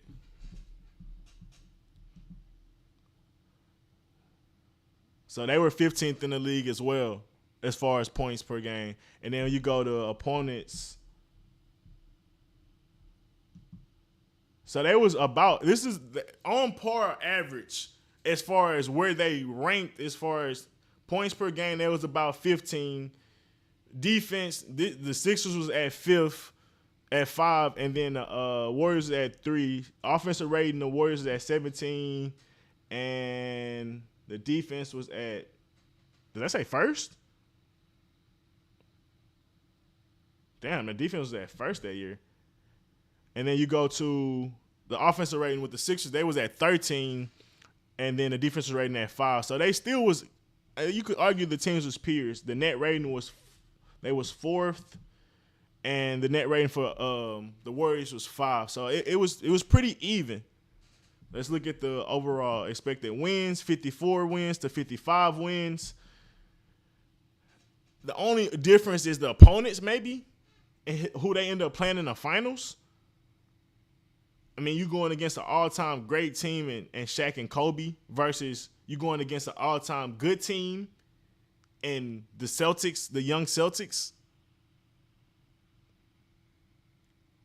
So that might be the only thing. So it's like they both showed they could carry. And I don't want to just sit up here and say that's for a fact that, well, you seen Curry won that year, but the competition in the finals was completely different. Like, let's just be real. Like, he was completely outmatched going against Shaq and Kobe. And I don't think Curry, if he went against Shaq and Kobe, would have won either with the Warriors team that he had. So let's just be real. Like, that, I get that he didn't win a ring, but he also went against the all-time great dude. But it's arguable on Curry end, he was able to take a team with similar roster formulation. They wasn't that great. You got Wiggins. You had an old Clay. Jordan Poole was a good role player and off the six man, but he wasn't a superstar or anything like that. And then you got Draymond and defense and stuff like that. So it's a good argument. What else I missed? I was getting into a point. Are you talking about for the live? See. Man, that's a good question. I can do Discord. I ain't got Discord on this one. I ain't on my regular computer, and this computer don't got a lot of space. This is my girl computer.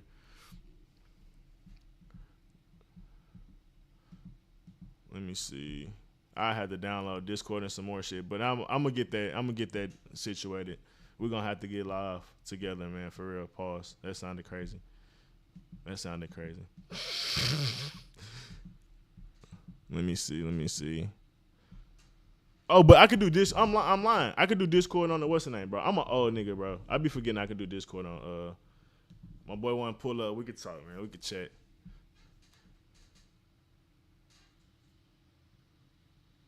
Let me see.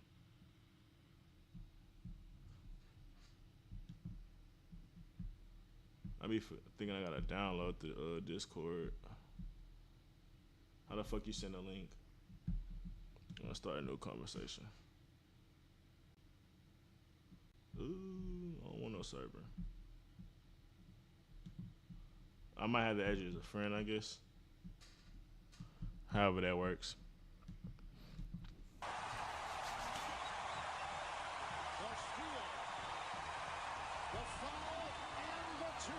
You think that 22 wrestler better? I don't know, man. I don't know.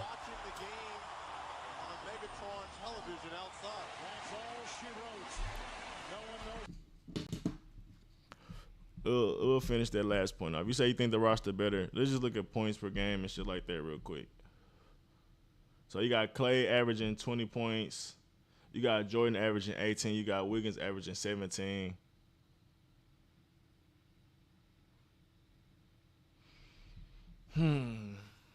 That is decent. I can't lie. That's decent.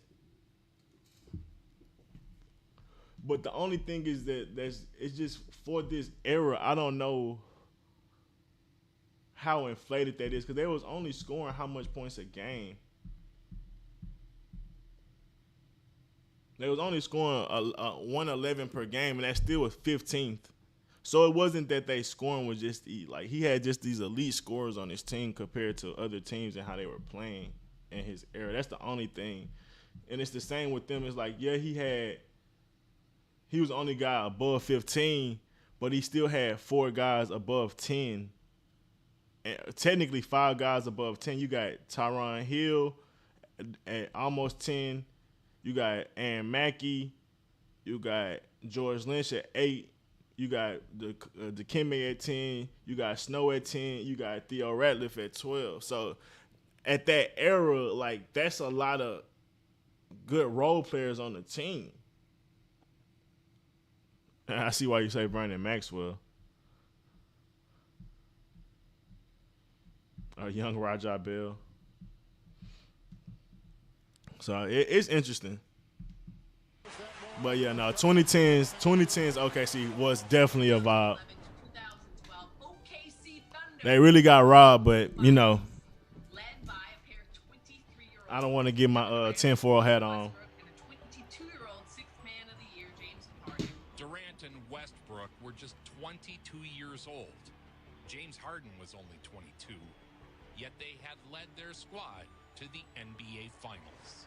In the finals, the young Thunder squared. So at 22 years old, they made the finals. At what age did he go to Golden State? 28? That's an interesting question. We'll see by the time this roll on. But I'll just keep that bookmark. They won at 22. I just want to see the progression of how fast it took for him to leave after this. Off with LeBron, D-Wade, and the Miami Heat. Or not even how fast he left, but what level of prime was he at when he left? Because if he leave at 28, you still got 5-6 more years of elite KD. Like, it's tough. I witnessed him rise above his finals demons of a year ago. And throws it down. James puts his head down. Take them over for 4 straight games. Throws it down and a foul. The individual games were grueling. James on the drive, on the pull-up. But the series overall was a cheek clapping. Tries a 3. So just for his reference, I think we was the home court going back. We won game 1, and then we were about to win game 2, and KD on baseline goes up just how LeBron fouled Anthony Edwards. He fouled KD, but it was even worse because he hit him on the fucking wrist. KD would have went to the free throw line. I think that would have put us up, and we would have most likely won that game. I think it was only like 5 seconds left or something like that on the clock. So we would have ended up hitting them free throws and most likely being up 2-0 going on the road to Miami. But they didn't call the foul. The Heat get it. They still went on the road. So I ain't gonna lie to you. And knowing the Heat, how they just had blew one in my to the Mavs the year before, they were really, really close to giving up 2 on the road early in this in that series. Rise above his finals demons of a year ago. And throws it down. James puts his head down. Take them over for 4 straight games. Throws it down and a foul. The individual games were grueling. James on the drive, on the pull-up. But the series overall was a cheek clapping. Tries a 3. You turn me on. Bang! LeBron James from downtown. LeBron and the Heat closed it out in 5 games. The Miami Heat are once again NBA champions. LeBron James captures that elusive title he so desperately coveted. No, I ain't got StreamYard.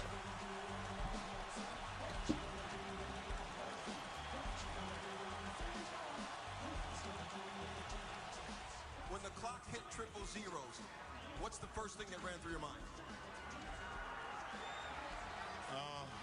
It's about damn time.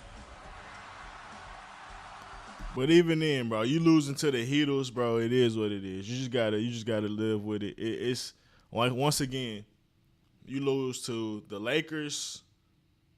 You lost to the Lakers. You lost to the Mavs, and then you lose to the Heat. And I think that's back-to-back years. Yeah, that's right.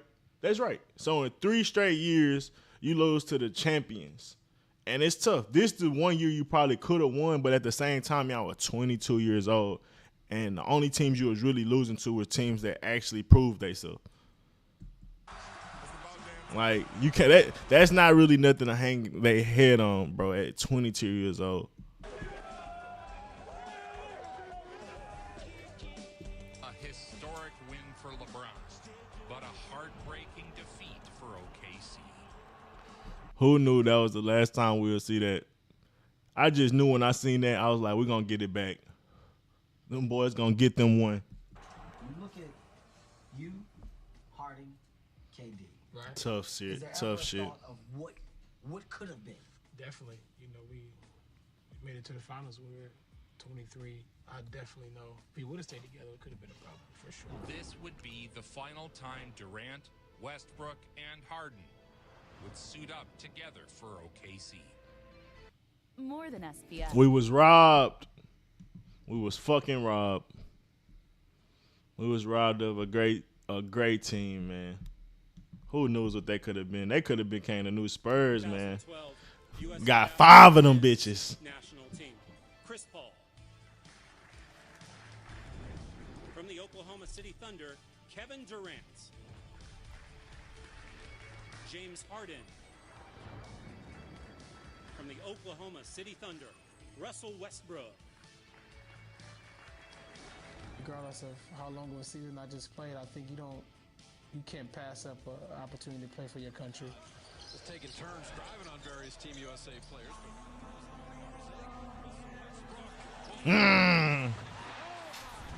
Durant, Harden, and Westbrook did play together that summer during the Olympic Games in London. Man, we were supposed to come back and get a ring after that, man.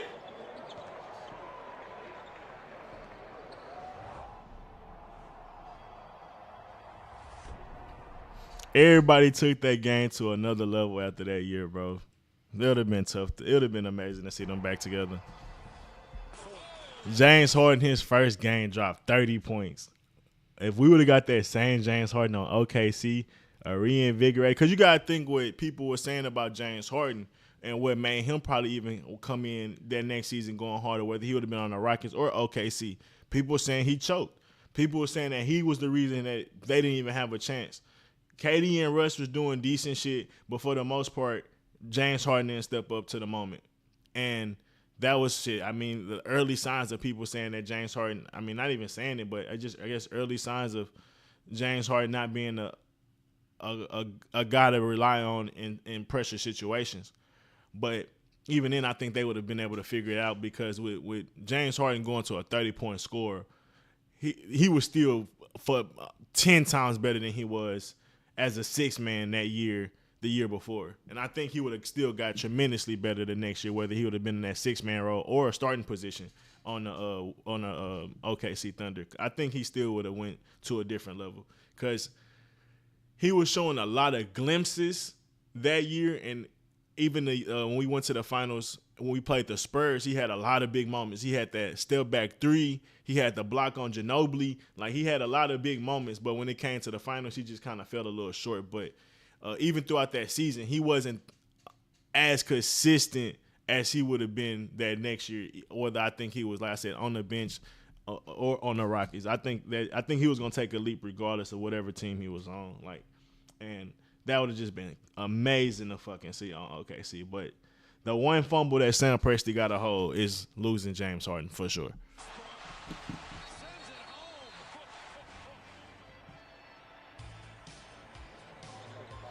Yeah, you gotta tip your cap, but they were 22. It is what it is.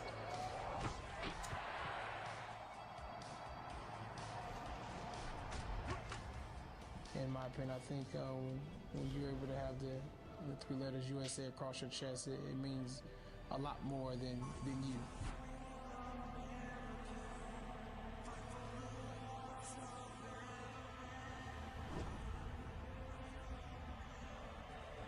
At the end of the game, and once the winner is chosen, the team with the gold medal kind of stands up on the stage and kind of hold hands, and your national anthem is played. And I think that's like the moment where you kind of sit there and you realize, and you're looking around and you hear the national anthem and USA flags are flowing. It's kind of moments you don't forget. The following season, after we went to the finals and they came back from the Olympics, I knew James was gone because everyone was telling James that he needed his own team, and rightfully so. Such is the case with Rocket superstar James Harden, who left Oklahoma City to become the man in Houston. With Harden departing, Motherfucker ain't left. They traded him because they ain't want to pay him, and it was only like a $2-3 million difference, bro. Like, man, fuck all that shit. James ain't show none of that emotion or wanted to be on his own team while he was on the team. Yes, some people might have been on this ill, but as an organization, fuck that shit. You ride it out till he say he want to trade. Durant would be pressured to take their games even. And even then, shit, fuck it. You ain't going nowhere, nigga. Do him like it did Kobe.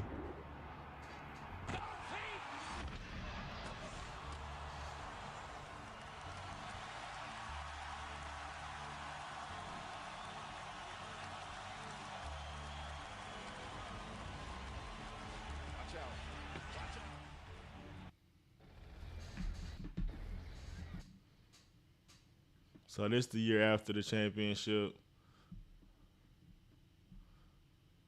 I don't remember what happened in the playoffs that year. My mind gotta be refreshed.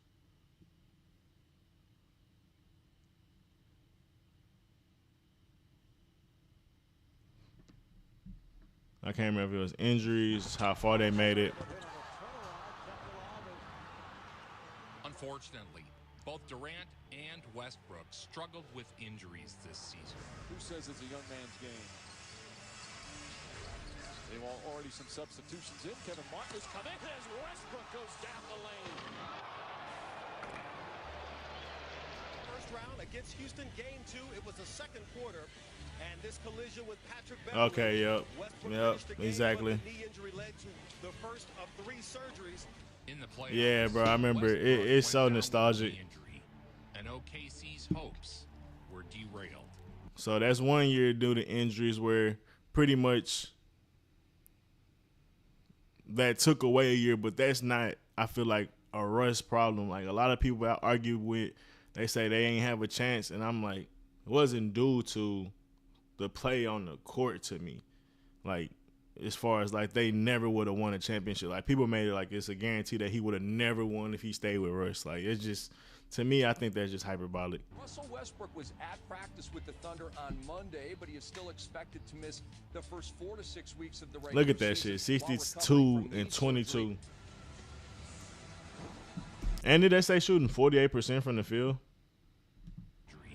And OKC's hopes were derailed. Russell Westbrook was at That's a hell of a sample size. And oh no, the team. That's the team. And then KD with Russ, then without Russ. And that's another thing too. How many players have had their all-time season with Russ as their point guard? How many players have had their all-time years with Russ? Like PG, KD, Harden, Bill. Shit, you fuck around and say Jokic. I'm being funny, but how many? It's been countless people where he was I can't say Victor. Victor found himself the next year, but he said he contributed a lot of that from what he learned with Russ. But it's been a lot. It's been a lot. Steven Adams in his Canada, like even some of these smaller name people where he made a lot of niggas better. at practice with the Thunder on Monday, but he is still expected to miss the first 4 to 6 weeks of the regular season while recovering from knee surgery.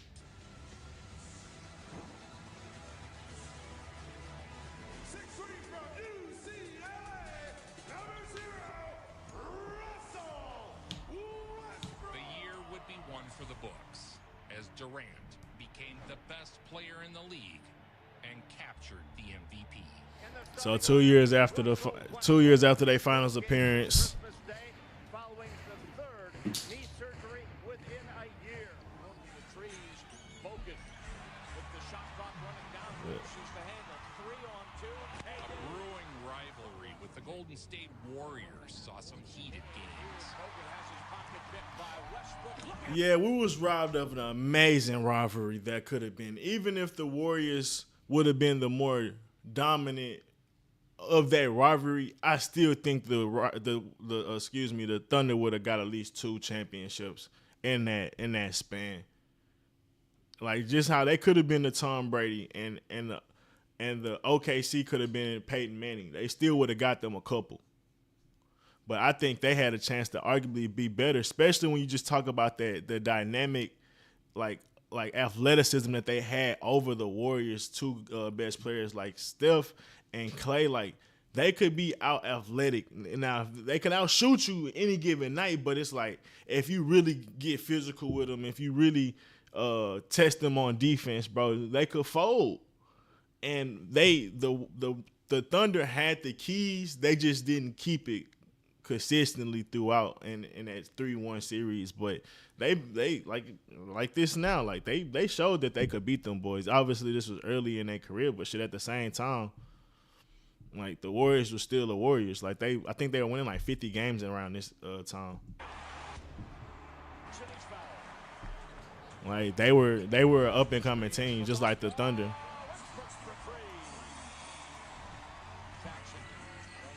Fuck Pat Beverly.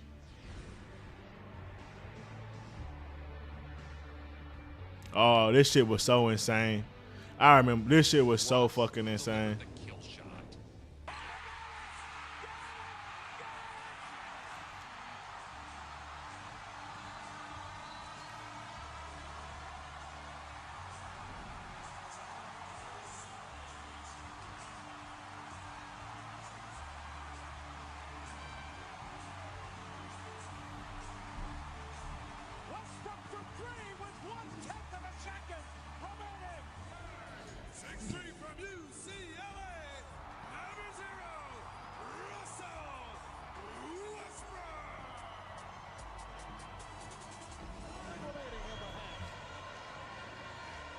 His 5th three-pointer. Here's Westbrook.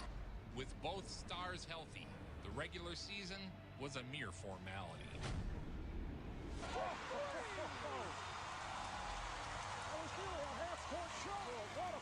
Bro, Russ was so fucking electric. It's insane.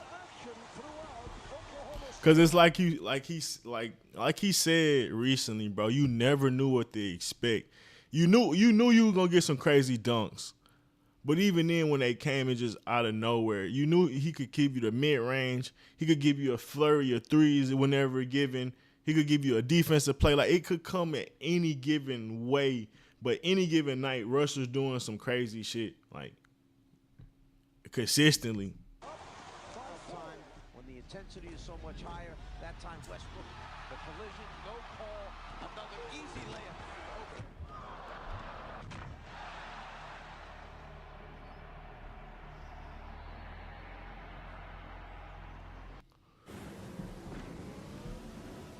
And they were competing when the West was one of the toughest conferences that it was, bro. Like the West was at its peak.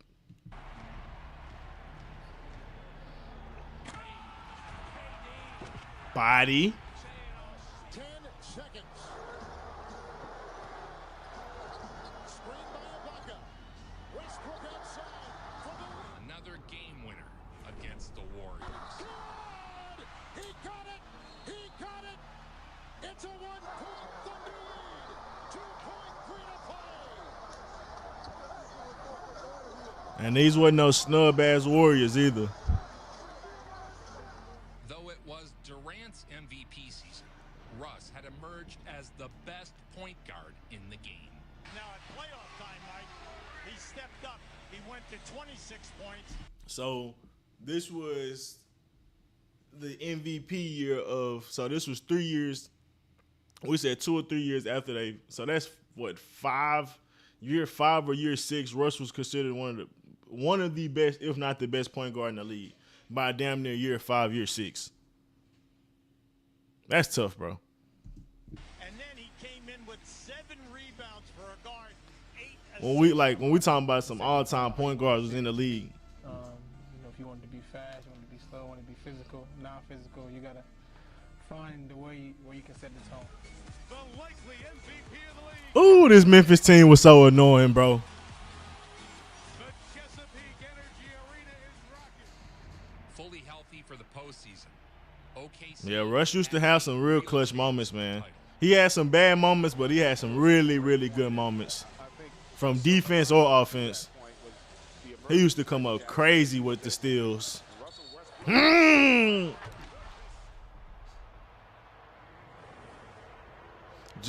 Jeff T. Mike Conley ain't stand no chance. Or Tony Allen, shit.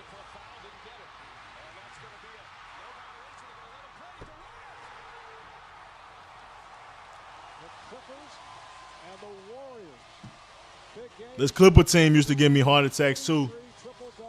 But CP3 ass used to fumble the bag in the clutch every time.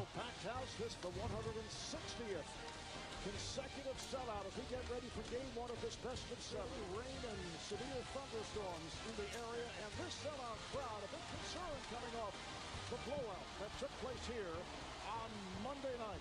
So this MVP year, I believe we're still in the MVP year. Westbrook got the steal. Russell Westbrook with a sensational move. He now has 22 points. Westbrook accelerating. He scores and the foul. Russell Westbrook. 5-point game, minute left. Like I say, CP3. Trailing by 7 late against the Clippers. He did that same thing and fumbled. Clutch run for the ages. Play the foul game at the other end. Come here, baby. Come here, big baby. Good defense. Leak out, hell of a leak out. Hell of a finish. Russ would deliver the go-ahead free throws in the clutch. Oklahoma City putting a reversal on what took place in Los Angeles out a playoff game on the road. This for the lead. Oh, they ain't show it. CP3 lost the ball, bro. I was like, oh my God, thank you. He tried to hezzy at the mid-range, then drive. Dynastic Spurs. Leonard played by Durant with help from Adams. Miller picked off and then stolen by Westbrook. Chased by Bellinelli. Not close. Westbrook off the steal. Playing the all-time great Spurs. One of the great defensive teams as far as principles. The Spurs took the series. Another year of coming close, but no cigar. In attack mode for a minute. And then I think that team ended up losing to to the Heat that year. So I think this 2012. No. It's like 2013, I think. What the fuck? I just want to see the actual, how the series ended up playing out.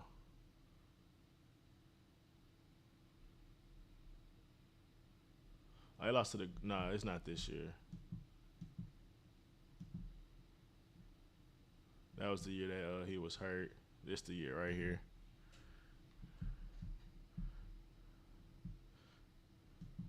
Let's just see what happened. KD with 28, Russell 25. Russ didn't shoot great from the field. KD played pretty well. Derek Fisher had 16, Reggie had 13. No real help outside of that. Look at the Spurs. Yeah, they just killed them with depth on that game. Yeah, they got blown out too.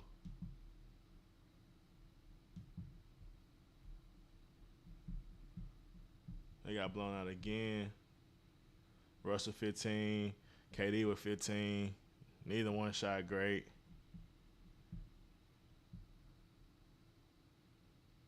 Yeah, I said this is one of the greater Spurs teams as far as defense. And then they get one at home. Should they put the clamps on them? Ginobili had 23, but shit, ain't nobody else really had nothing.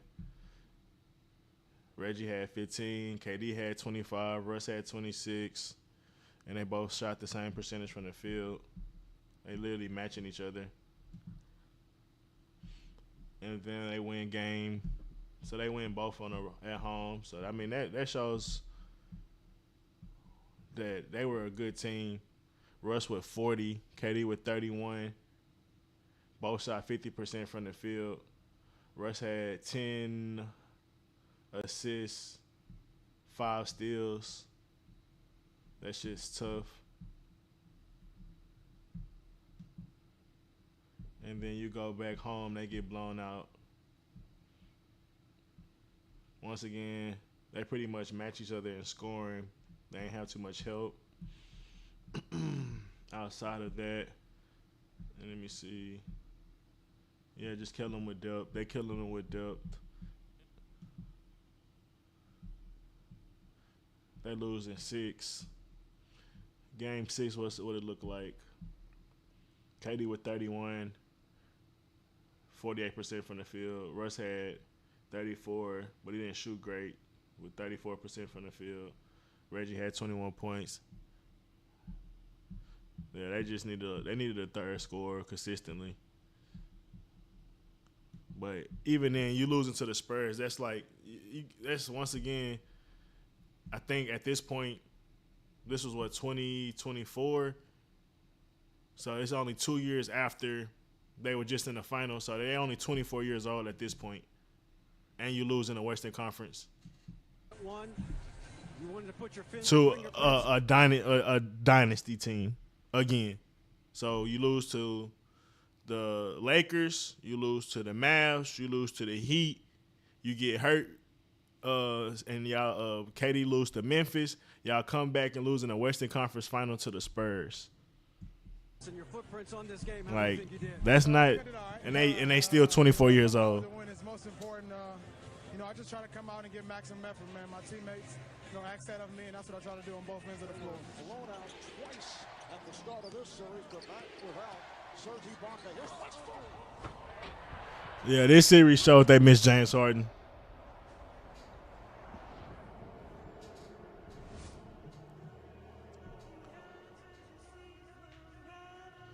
The next season, Durant suffered a Jones fracture in his foot and would miss most of the season. The start of the Thunder's 7th season in Oklahoma City would be a challenging one. There was adversity well before opening night. I'm incredibly interested and intrigued by the fact that Kevin Durant is gone, because now we're going to get an opportunity to see the guy who is considered to be the alpha male in terms of his approach, desperate to want to be that guy. Now this is going to be handed to Russell Westbrook. With Durant out, the burden to carry the team would fall entirely on Westbrook's shoulders. Boy, Hugh, forget just Durant. There are 6 players out for Oklahoma City. I feel like I'm doing a football game with the injury report here. Only 9 bodies for Scott Brooks to start the season. That means they didn't make the playoffs. Here are all the shots you've ever wanted. Open the NBA regular season undermanned. 5 players are out with injuries. 9 are available. But it was just more than KD, obviously. 2.2 to go. It's Westbrook with time. Westbrook beat the clock with a dunk. Oh, what a half for Russell Westbrook. And an exclamation point to walk off with 26. Russell Westbrook, 30 points. As a solo act, Russ. This one I really start to love Russ. I ain't gonna lie. KD was my favorite player, but this year, Russ started to win me over.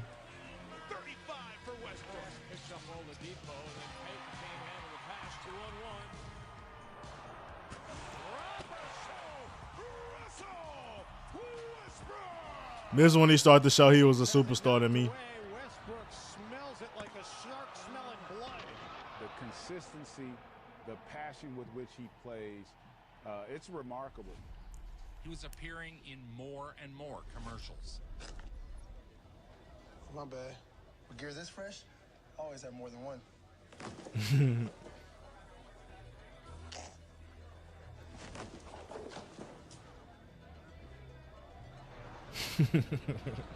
Westbrook to forecourt. Come here, Josh. Russell Westbrook. On the court, he was one of the most exciting players playing. Off the court, his outfits and Drip season. by every major sports network. Where'd the love from clothes come from? My mom, she made it happen. She dressed you up. Dressed me up. Those sailor hats with. We never did that. You did like the short shorts. We didn't do that. What'd you do? Dixon is stripped and Westbrook. His personality shone through more than ever before. To offense. Oh my, Russell Westbrook. You broke your hand. This was a rough season because you broke your hand, your cheekbone, and I remember you had to wear this mask over your face, which I was surprised you came back as soon as you did and to play with a mask because you guys are always elbowing. High side by one. That's a steal. Russ would suffer a broken hand and cheekbone during the season. I thought he had got hurt this season, so I mean maybe that's an excuse for not making the playoffs. I just don't remember how many games you were out, but even then, you out with KD's hurt, other guys hurt. You get hurt for let's say 3 to 4 games in the West. They won 47 games, but even then, that's enough to miss the playoffs. But they were more than a 500 team. And if that was in the East, they would have definitely made the playoffs as far as record-wise. So I like to say that a lot of times because it's like a team in the West that may not have made the playoffs. It's like, well, if I want to compare the guys that was in the East and some of their legacies and stuff, it's like, well, when they were – because you get the LeBron versus Kobe comparison when Kobe like 2008, 2009 – versus like LeBron when they had that spell when after kind of that Spurs situation when he wasn't when he was still making the finals or not making the finals but making the playoffs with teams that wasn't that good. I was like, well, Kobe, if he was in the East, they probably would have made the playoffs because they damn near was having the same record as the Cavs. They just was in the West, so they were getting bounced out because the West you got to be 54 or better damn near in this era, like, and that's tough. Just to be an 8th seed, you had to win like 52 games. Like, it was tough. Is a two-handed rim-rocking tomahawk finish. Over the top. He began dropping triple-doubles more and more. Oftentimes when guys get to a certain level, we always like to nitpick. And when you do that, it doesn't allow you to appreciate what they have brought and done. You heard. The two-handed sledgehammer and Westbrook's fourth consecutive triple-double.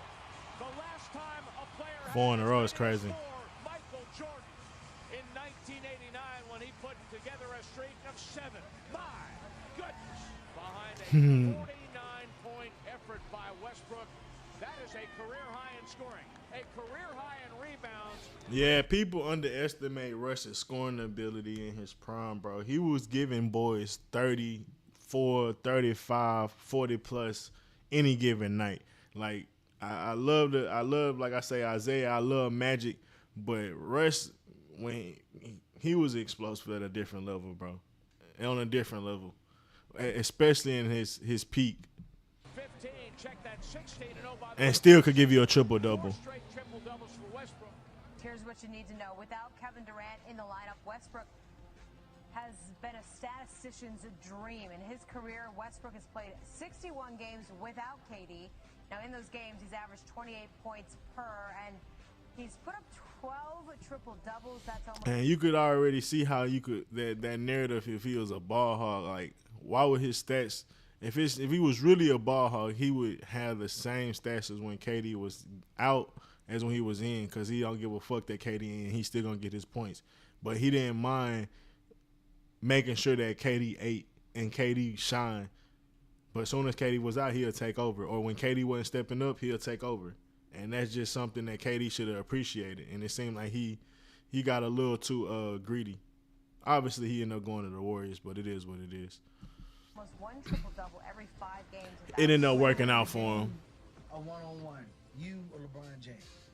LeBron James will not win, and he's a good friend of mine. But you don't have to give him. I'm just letting you know. I'm winning. Okay, that's all you have to say. Answer your question. I'm winning. Making his 4th All-Star appearance for the West from the Oklahoma City Thunder, Russell Westbrook. Westbrook made his 4th. My boy used to come out that bitch dancing.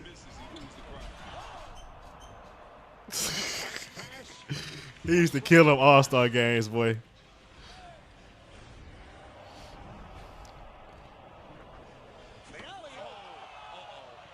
Russell Westbrook able to field it, and he now has 41 points. This time, he would take home the MVP. And our MVP is from the Oklahoma City Thunder, Russell Westbrook. Congratulations, man. You had an incredible season. You're the All-Star game. Oh, God. You scored 41 points, which is the definition of a dog. History, only to the great Wilt Chamberlain. After a lost season without Durant, the OKC looked to bounce back. They hired Gators coach Billy Donovan, and with the core back healthy and strong, OKC looked to finally make good on their young stars. 3 years after their finals appearance, 2 out of those 3 years, guys were hurt. And the year they wasn't hurt, they lost to the Spurs. I just want to keep everything in the Which was context. the final year of his contract. But everybody knew he was going to re-sign with OKC. Right? So we fucking thought, man. That boy left OKC high and dry. Antonio, they allow just 89 again to steal by Westbrook. Jason Westbrook able to take all the way. Tyler Johnson. Westbrook with 10 points, 12 assists, 4 rebounds here in the first. OKC was competing in one of the most competitive conferences ever. The dynastic Spurs and the record-setting Warriors stood in their way. Stolen by Robertson. Westbrook sidestep. Lays it in. A sweet move from Russell Westbrook. First Thunder game. Keep an eye on the referee now. That's Russell Westbrook. He wants to check in. Ref says, no. Just wait. Russell doing, and just mocking him. Just a hand. No. No, yeah, that. I smell. Starting at guard, 6'3" from UCLA, number 0, Russell Westbrook. Anthony Morrow. And he'll shoot 2. Westbrook off the screen. Reynolds up out and back on in. Just great energy by the Thunder. Westbrook. Oh, and remember, I just thought about something.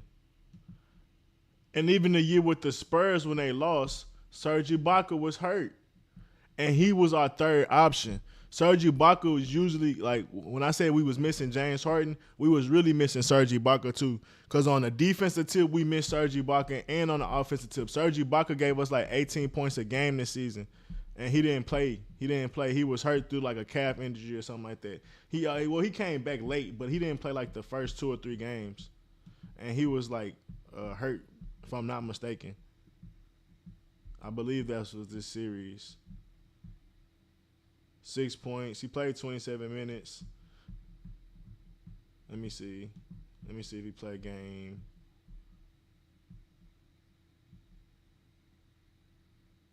Oh, he played. Maybe I'm tripping. I could have swore Serge Ibaka was hurt this series.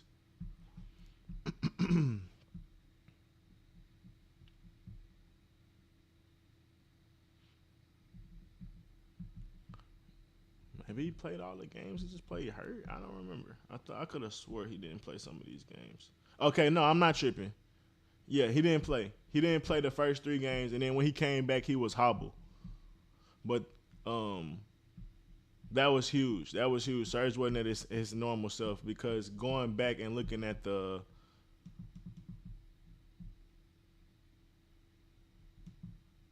let's see if it goes back to 2014.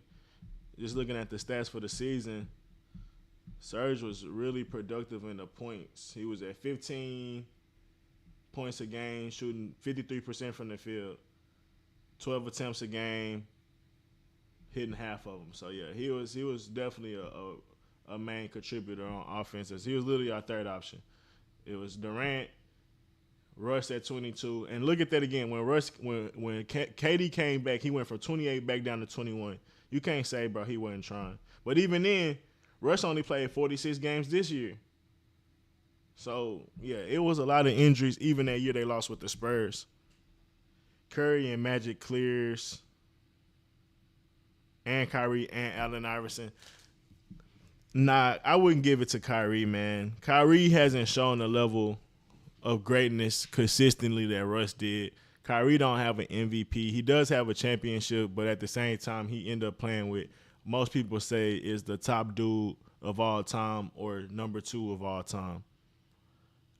So, yeah, I mean, I love Kyrie, but even from the point guard perspective, LeBron used to have to tell Kyrie, you can't go games without averaging, only having 0 assists or 1 assist.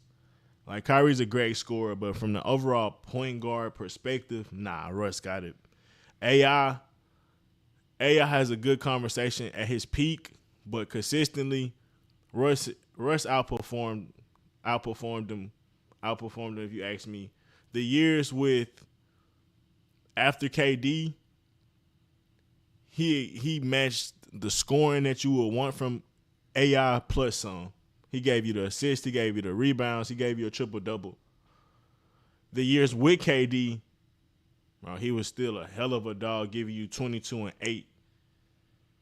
So he was a dog for a long time. And then when you look at post that, when AI was actually come off the bench and be a role player and shit like that, versus what Russ is about to do, or what's Russ doing this year and have been doing, even with the Clippers, he was doing pretty good. The Lakers, he still averaged a good amount, but they obviously people shit on him.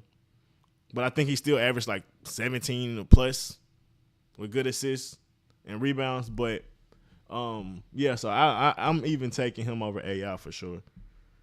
They both only went to a finals appearance once. Like, obviously he had KD, but I'm still taking Russ. I'm sorry. Especially at that defense too. Steal by Durant. This could be really gritty. Listen to the crowd.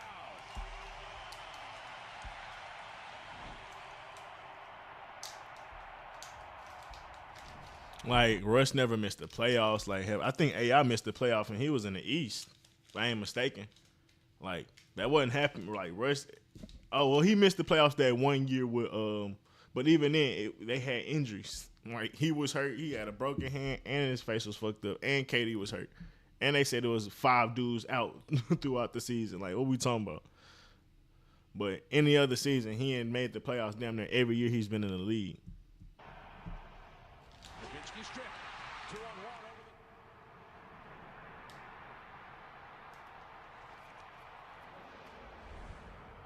Forgot about Dion Waiters, man. The Dion Waiters eras was fun. Dion used to be a bucket. I ain't gonna lie. I like Dion on OKC. Oh, yeah. Look at the score. 14-14. Rush doing Rush things. In your face.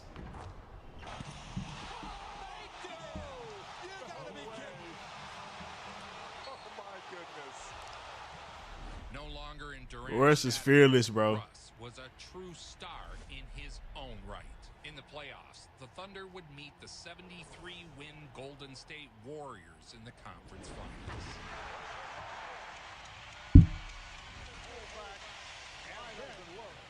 Westbrook on the move. That's when he's the most dangerous. And even with this loss, bro, once again, you lose to the Lakers that won the championship. You lost to the Mavs that won the championship. You lost to the Heat that won the championship. When you nigga was hurt. Spurs, you come back, you lose to them that go on to the championship. Hurt type shit. You go on to play the Warriors. You up 3-1 and you playing against one of the all-time great teams of all time. And I think at this point this is 2015 or 2016. So y'all now are 20. Y'all will be 26 or 27 years old. So even when you lost in the finals, obviously being down 3-1 fucking sucks, bro. But you lost to a team that went 73-10. It's like, bro, we can come back and get them, bro. They barely beat us. But KD took the easy fucking way out, bro. It sucks, bro. It really sucks. He really robbed us, bro. Like, just looking at the history, bro. They never lost, and it was like even when they lost to the Heat in the finals, it wasn't like when LeBron lost to the Mavs and people was like, oh, it was an ultimate blunder. Like when they was down 3-1, that was the closest thing to that, I will say. But before, you had none of that instance. And even in that situation, the 1 year, like that was that one time out of all the other years of success that y'all had besides injuries, that y'all had a moment where it looked at like y'all came up short. The other moments, people was like, oh yeah, y'all lost, but it's like y'all lost to championship teams. So it's like, bro, that's not losses where, like with the Mavs, for instance, when Dirk won his MVP and he lost in the first round, I think he might have got swept in the first round of Golden State with Baron Davis and them. Like if you had multiple different occurrences where y'all just can't get over the hump and y'all should have, I feel like that's a different situation. The one time you lose to the Warriors, I don't even think that they were necessarily the favorites to win, but they was up 3-1. The Warriors had an all-time great performance, bro. But outside of that, I feel like we should have ran that shit back the next year. Honestly. There was no reason we shouldn't have.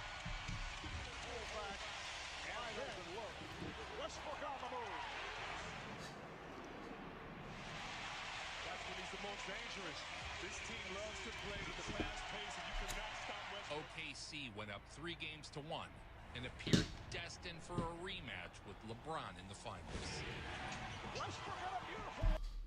I think we might have got that LeBron team. I ain't gonna lie. Kyrie great, but I think the size of Russ Kyrie would have had too many problems. Versus like Curry and what they were able to do with Curry on the defense and kind of stifle him from time to time. And even then, like how Kyrie was able to get his shit off versus Curry because Curry wasn't just this elite defender. I think it's a different story. I think we got better size too in the paint versus that could maybe help against that. Like, I don't know, man. I think we would have had a better chance, especially we had been to the finals too. We played LeBron before. We might have got a championship this year if we won. It's an interesting what if.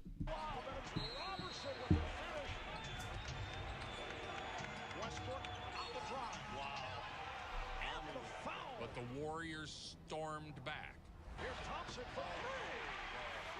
Like Serge Ibaka and Steve Adams, LeBron would have had a hard time. Then we got Robertson and KD. That's a lot of defense we could throw at LeBron. If we would have got past Curry, bro, I think we could have got them that Cavs team. It would have been tough, obviously.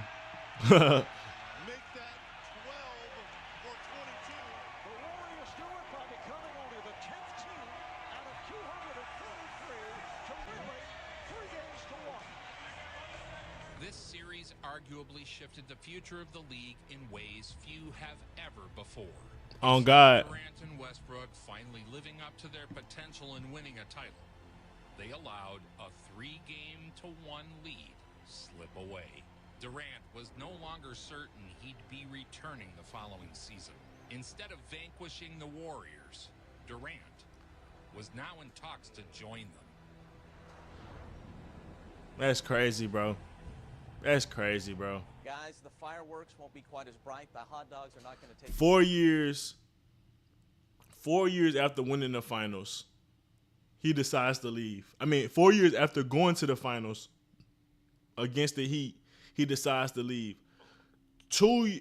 2 years, I think, after winning the MVP, he decides to leave. And the fact that you went to the Western Conference Finals 2 years out of those 4 years after you went to the finals, you decided to leave. Like, bro, it's not talked about enough how nasty that shit was. Too many people give the credit of, oh, well, yeah, he should have left OKC, but he shouldn't have went to the Warriors. No, fuck that. I don't even get that narrative, bro. He should have never fucking left, bro. Quite as good here in the state of Oklahoma today. A heartbreaking 4th of July for Oklahoma City Thunder fans. As you said, Kevin Durant, the cornerstone of this franchise for nearly a decade, deciding to leave OKC and cup fucking cake. Breaking news this midday. Kevin Durant just announced he will be leaving the Oklahoma. Look at 73. He is leaving for the Golden State I'm still sick to this I'm day. at a point in my life where it's of equal importance to find an opportunity which offers the greatest potential for my contribution and personal growth. My contribution and my personal growth. Bitch, you was just in the Western Conference Finals up 3-1. Nigga, just say you want to take the easy way out, nigga. With this in mind, I've decided I'm going to join the Golden State Warriors. Read between the lines. Kevin Durant left Oklahoma City because of Russell Westbrook. Colin, good read or bad read? Good read, and I've been saying this over and over again. We have a history here of ball-centric point guards infuriating wing players. When we just talked about the stats, 'cause I knew this was coming. When KD was down, he averaged 28 points. When Russ went on his when Durant went on his MVP run, he went down to 21 points. And Durant went up to 30 points a game. What are we talking about, bro? Like, I hate it. Like, these niggas be able to get their narratives off, and it's cool. But like I said, I'm going to be one that's going to defend it and nitpick, or not nitpick, or pick their points apart, bro, because it's such bullshit. It was such bullshit. And it was all because of KD, essentially, bro. Like, the messages, the subtle messages that you say by not saying something, but with your actions, like, it's still saying something. And that's what everybody was reading. It was like, ultimately, he felt like Russ wasn't enough. And I felt like that was disrespectful to Russ. Because that shit ain't had nothing to do with Russ. That had to do with KD being a fucking cupcake and taking the easy way out. He drove Durant crazy. Marbury, Rose, these dynamic point guards, they got to give the ball up. Westbrook doesn't. The OKC fans felt It's crazy. betrayed, not just by Durant leaving, but by him choosing to join the team that had defeated them. Why'd I say All-time nasty move.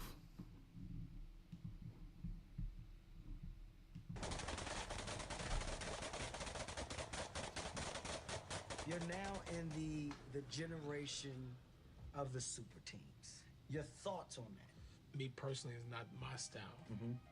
I like to compete. I like to go against the best. That's just why I've always stayed in Oklahoma City. Russell Westbrook will sign an extension Thursday with OKC. Interesting timing, given the Olympics right around the corner. Everybody's moving on. The stage is kind of cleared for him to have this moment. How did this come together, Ramona? Well, as soon as Kevin Durant said he was leaving, the Thunder took a breath and then gave Russell Westbrook a couple of days to think about this, about making a commitment to stay at least beyond this season. They were young and talented, a basketball power couple who could do almost anything together. Yet just as dizzying as their rise came the fall, an ugly breakup marked by bitterness, animosity, and cupcakes. Westbrook began lobbing not-so-subtle insults at Durant. In the Thunder locker room, cupcake was slang for a soft player. Russ was not just posting a photo of a baked good.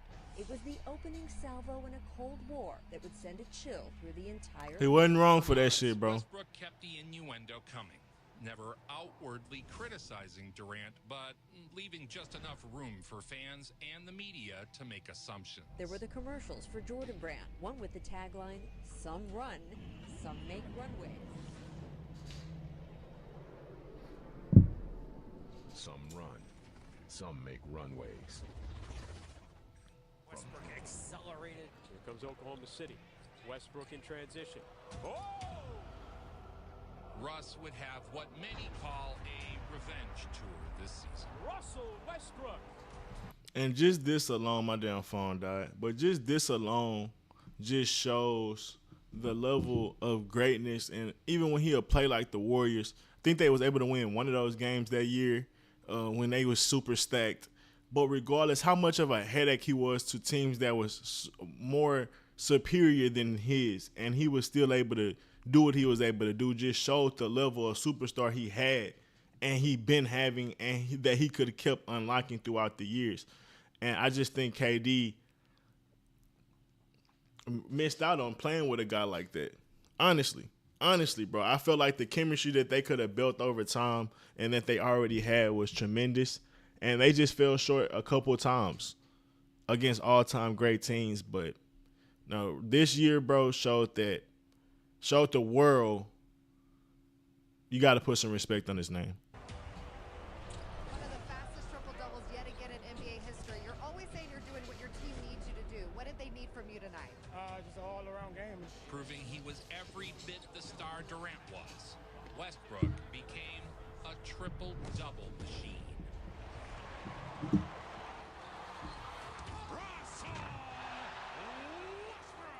What's impressed you most about post-Kevin? Honestly, I'm going to be disrespectful because it's fuck KD.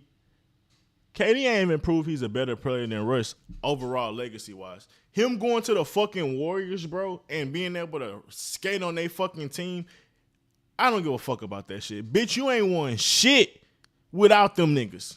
You ain't been to no conference finals without, bro, you ain't been no fucking where. And to me,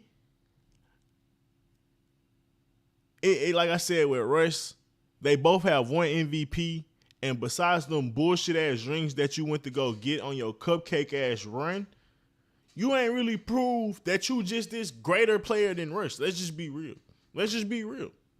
Throughout your whole career, like, y'all was dynamic duos, and honestly, Russ showed that he was chilling and making sure that he was a team player and doing whatever the team makes, like he say. Honestly, bro.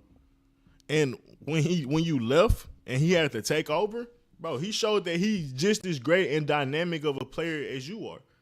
He could play defense. He could rebound, be a one-man fast break, do whatever he need to do to fucking go crazy. And honestly, bro, it's a good conversation. And without KD rings, all-time great-wise, I don't think they that far apart. The way we see the statistics, but beyond that, like Russell Westbrook triple doubles, that shit is more of an accomplishment because you got the 4 championships, right? I mean, you got the I'm sorry, let me slow down. They both got the MVPs. I said, fuck them rings. I really don't give a fuck about KD rings, honestly, bro. You went to a 73-19. Russ 4 triple doubles. What other accomplishments that KD has done legacy-wise that you should say that's like on that type of level? Like, I know he, like, what we gonna say, like leading the league and scoring like 5 years or some shit like that, maybe. But I'm just saying, when you get into the legacy conversation, I don't really give a damn about KD rings. Them niggas is a lot closer than people love to say. Challenge for him to play now without KD on the floor. It is a different team. Westbrook took the league over. Westbrook posting numbers that dwarfed his... And his MVP was better. Russ' MVP run was better than KD's.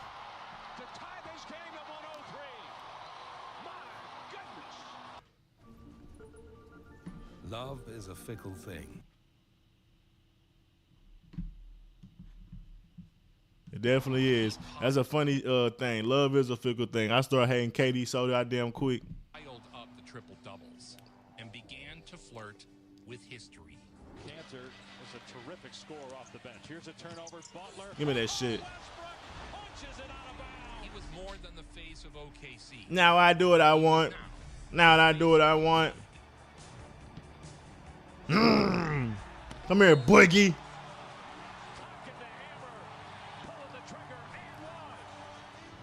That nigga got so many bodies in the league, it don't make no sense.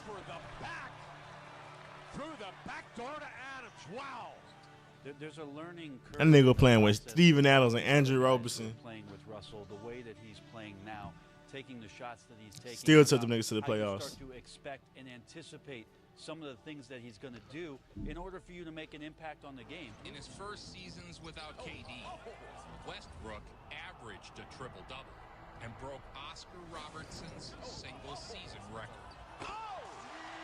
And to your point, this is someone who did something in terms of the triple-double. One, we never thought we would see it. Two, we never thought we'd see him do it, early in his career. And then he did it 4 times. Boy, okay. I mean, I hope Russ get a fucking ring. 1.4 seconds remaining, and the Thunder back on the high side. And the thing is, every triple-double the team needed. All these game winners he made, the team needed to make the playoffs. Like, he put the team on his back, and they wouldn't even project to be a playoff team. Just daggers here in the fourth quarter. I've never seen anything like what Russell Westbrook is doing right now. It's all about winning by any means possible. By 3 with 7.1 remaining. Westbrook shows for the basket. Come here, Clint. And the thing, too, what reminded me of these Rockets, even when he lost in the playoffs, bro, this year specifically, they would be up 10 points in the game, and when he goes to the bench, they be down 15 when he come back in the game. Like, that was what he was dealing with. He had the team that he dealt with as his starters were enough for him to actually do something with in the league. But when it came to him going on the bench, bro, like, the plus minus was ridiculous.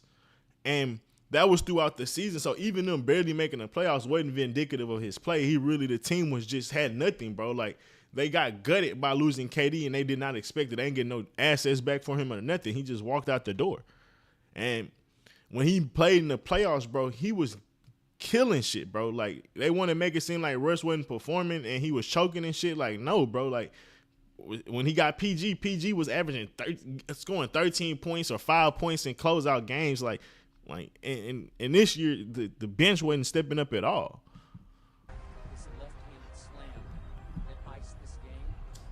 Like, I don't think they would have made no Western Conference or nothing, but they could at least made the second round. If they had a decent team around him. But this team wasn't built to be a team built around Russ. After the surgery during the offseason, look at this. He still made it work.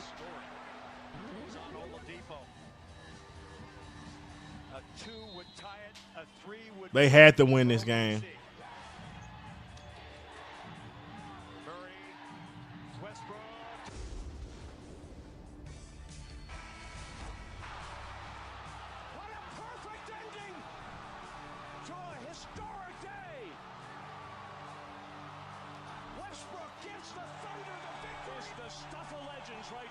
They had to win that game to make the playoffs. Like, bro, do you not know how insane that is? For him to, this is the same game he broke the triple-double record. They had to win this game to stay in playoff contention. And he does that shit. And, bro, it was so many crazy plays like that this season. So many 50-point triple-doubles.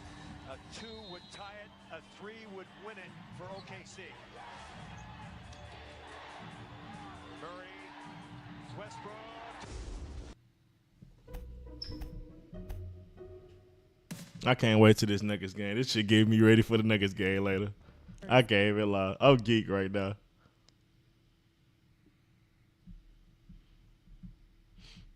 But this ain't even gonna get into the Rockets in the later. It don't look like it's gonna get after the MVP year. We gotta get us a post MVP documentary. But literally the year after KD leave, Russ wins the MVP. You telling me you got 2 MVP level guys on the team and they couldn't win championships together, bro? When the last time you seen something like that? Shaq and Kobe. When the last time you seen 2 MVP guys win a championship together? When the last time you seen 2 MVPs on the same team They won a championship. D Wade and LeBron, they won 2 championships together. When the other last time you seen it? I can't think of any other time that. Oh, maybe Akeem and Charles, because when he went there, they ain't win together. But most of the time, when you have 2 MVPs on the team, they gonna win at least 1 or 2 rings. Russell Westbrook has broken the single-season record established more than a half-century ago by Oscar Robertson. History. And the fact that he maintained that level of play for multiple years. It wasn't just no 1-year thing. The best player in the league. Let's talk about the whole triple-double phenomenon. Did you ever see it becoming what it was? No. Just happened. Just happened. And it seems like every time he takes the floor, he's out to prove that he still belongs to be. And I believe it just happened because he was getting triple-doubles in his rookie year. The 2017 Kia NBA Most Valuable Player Award. That's not stat pad, nigga. You can't stat pad as a rookie, nigga. And no, unless you just saying that nigga that cold.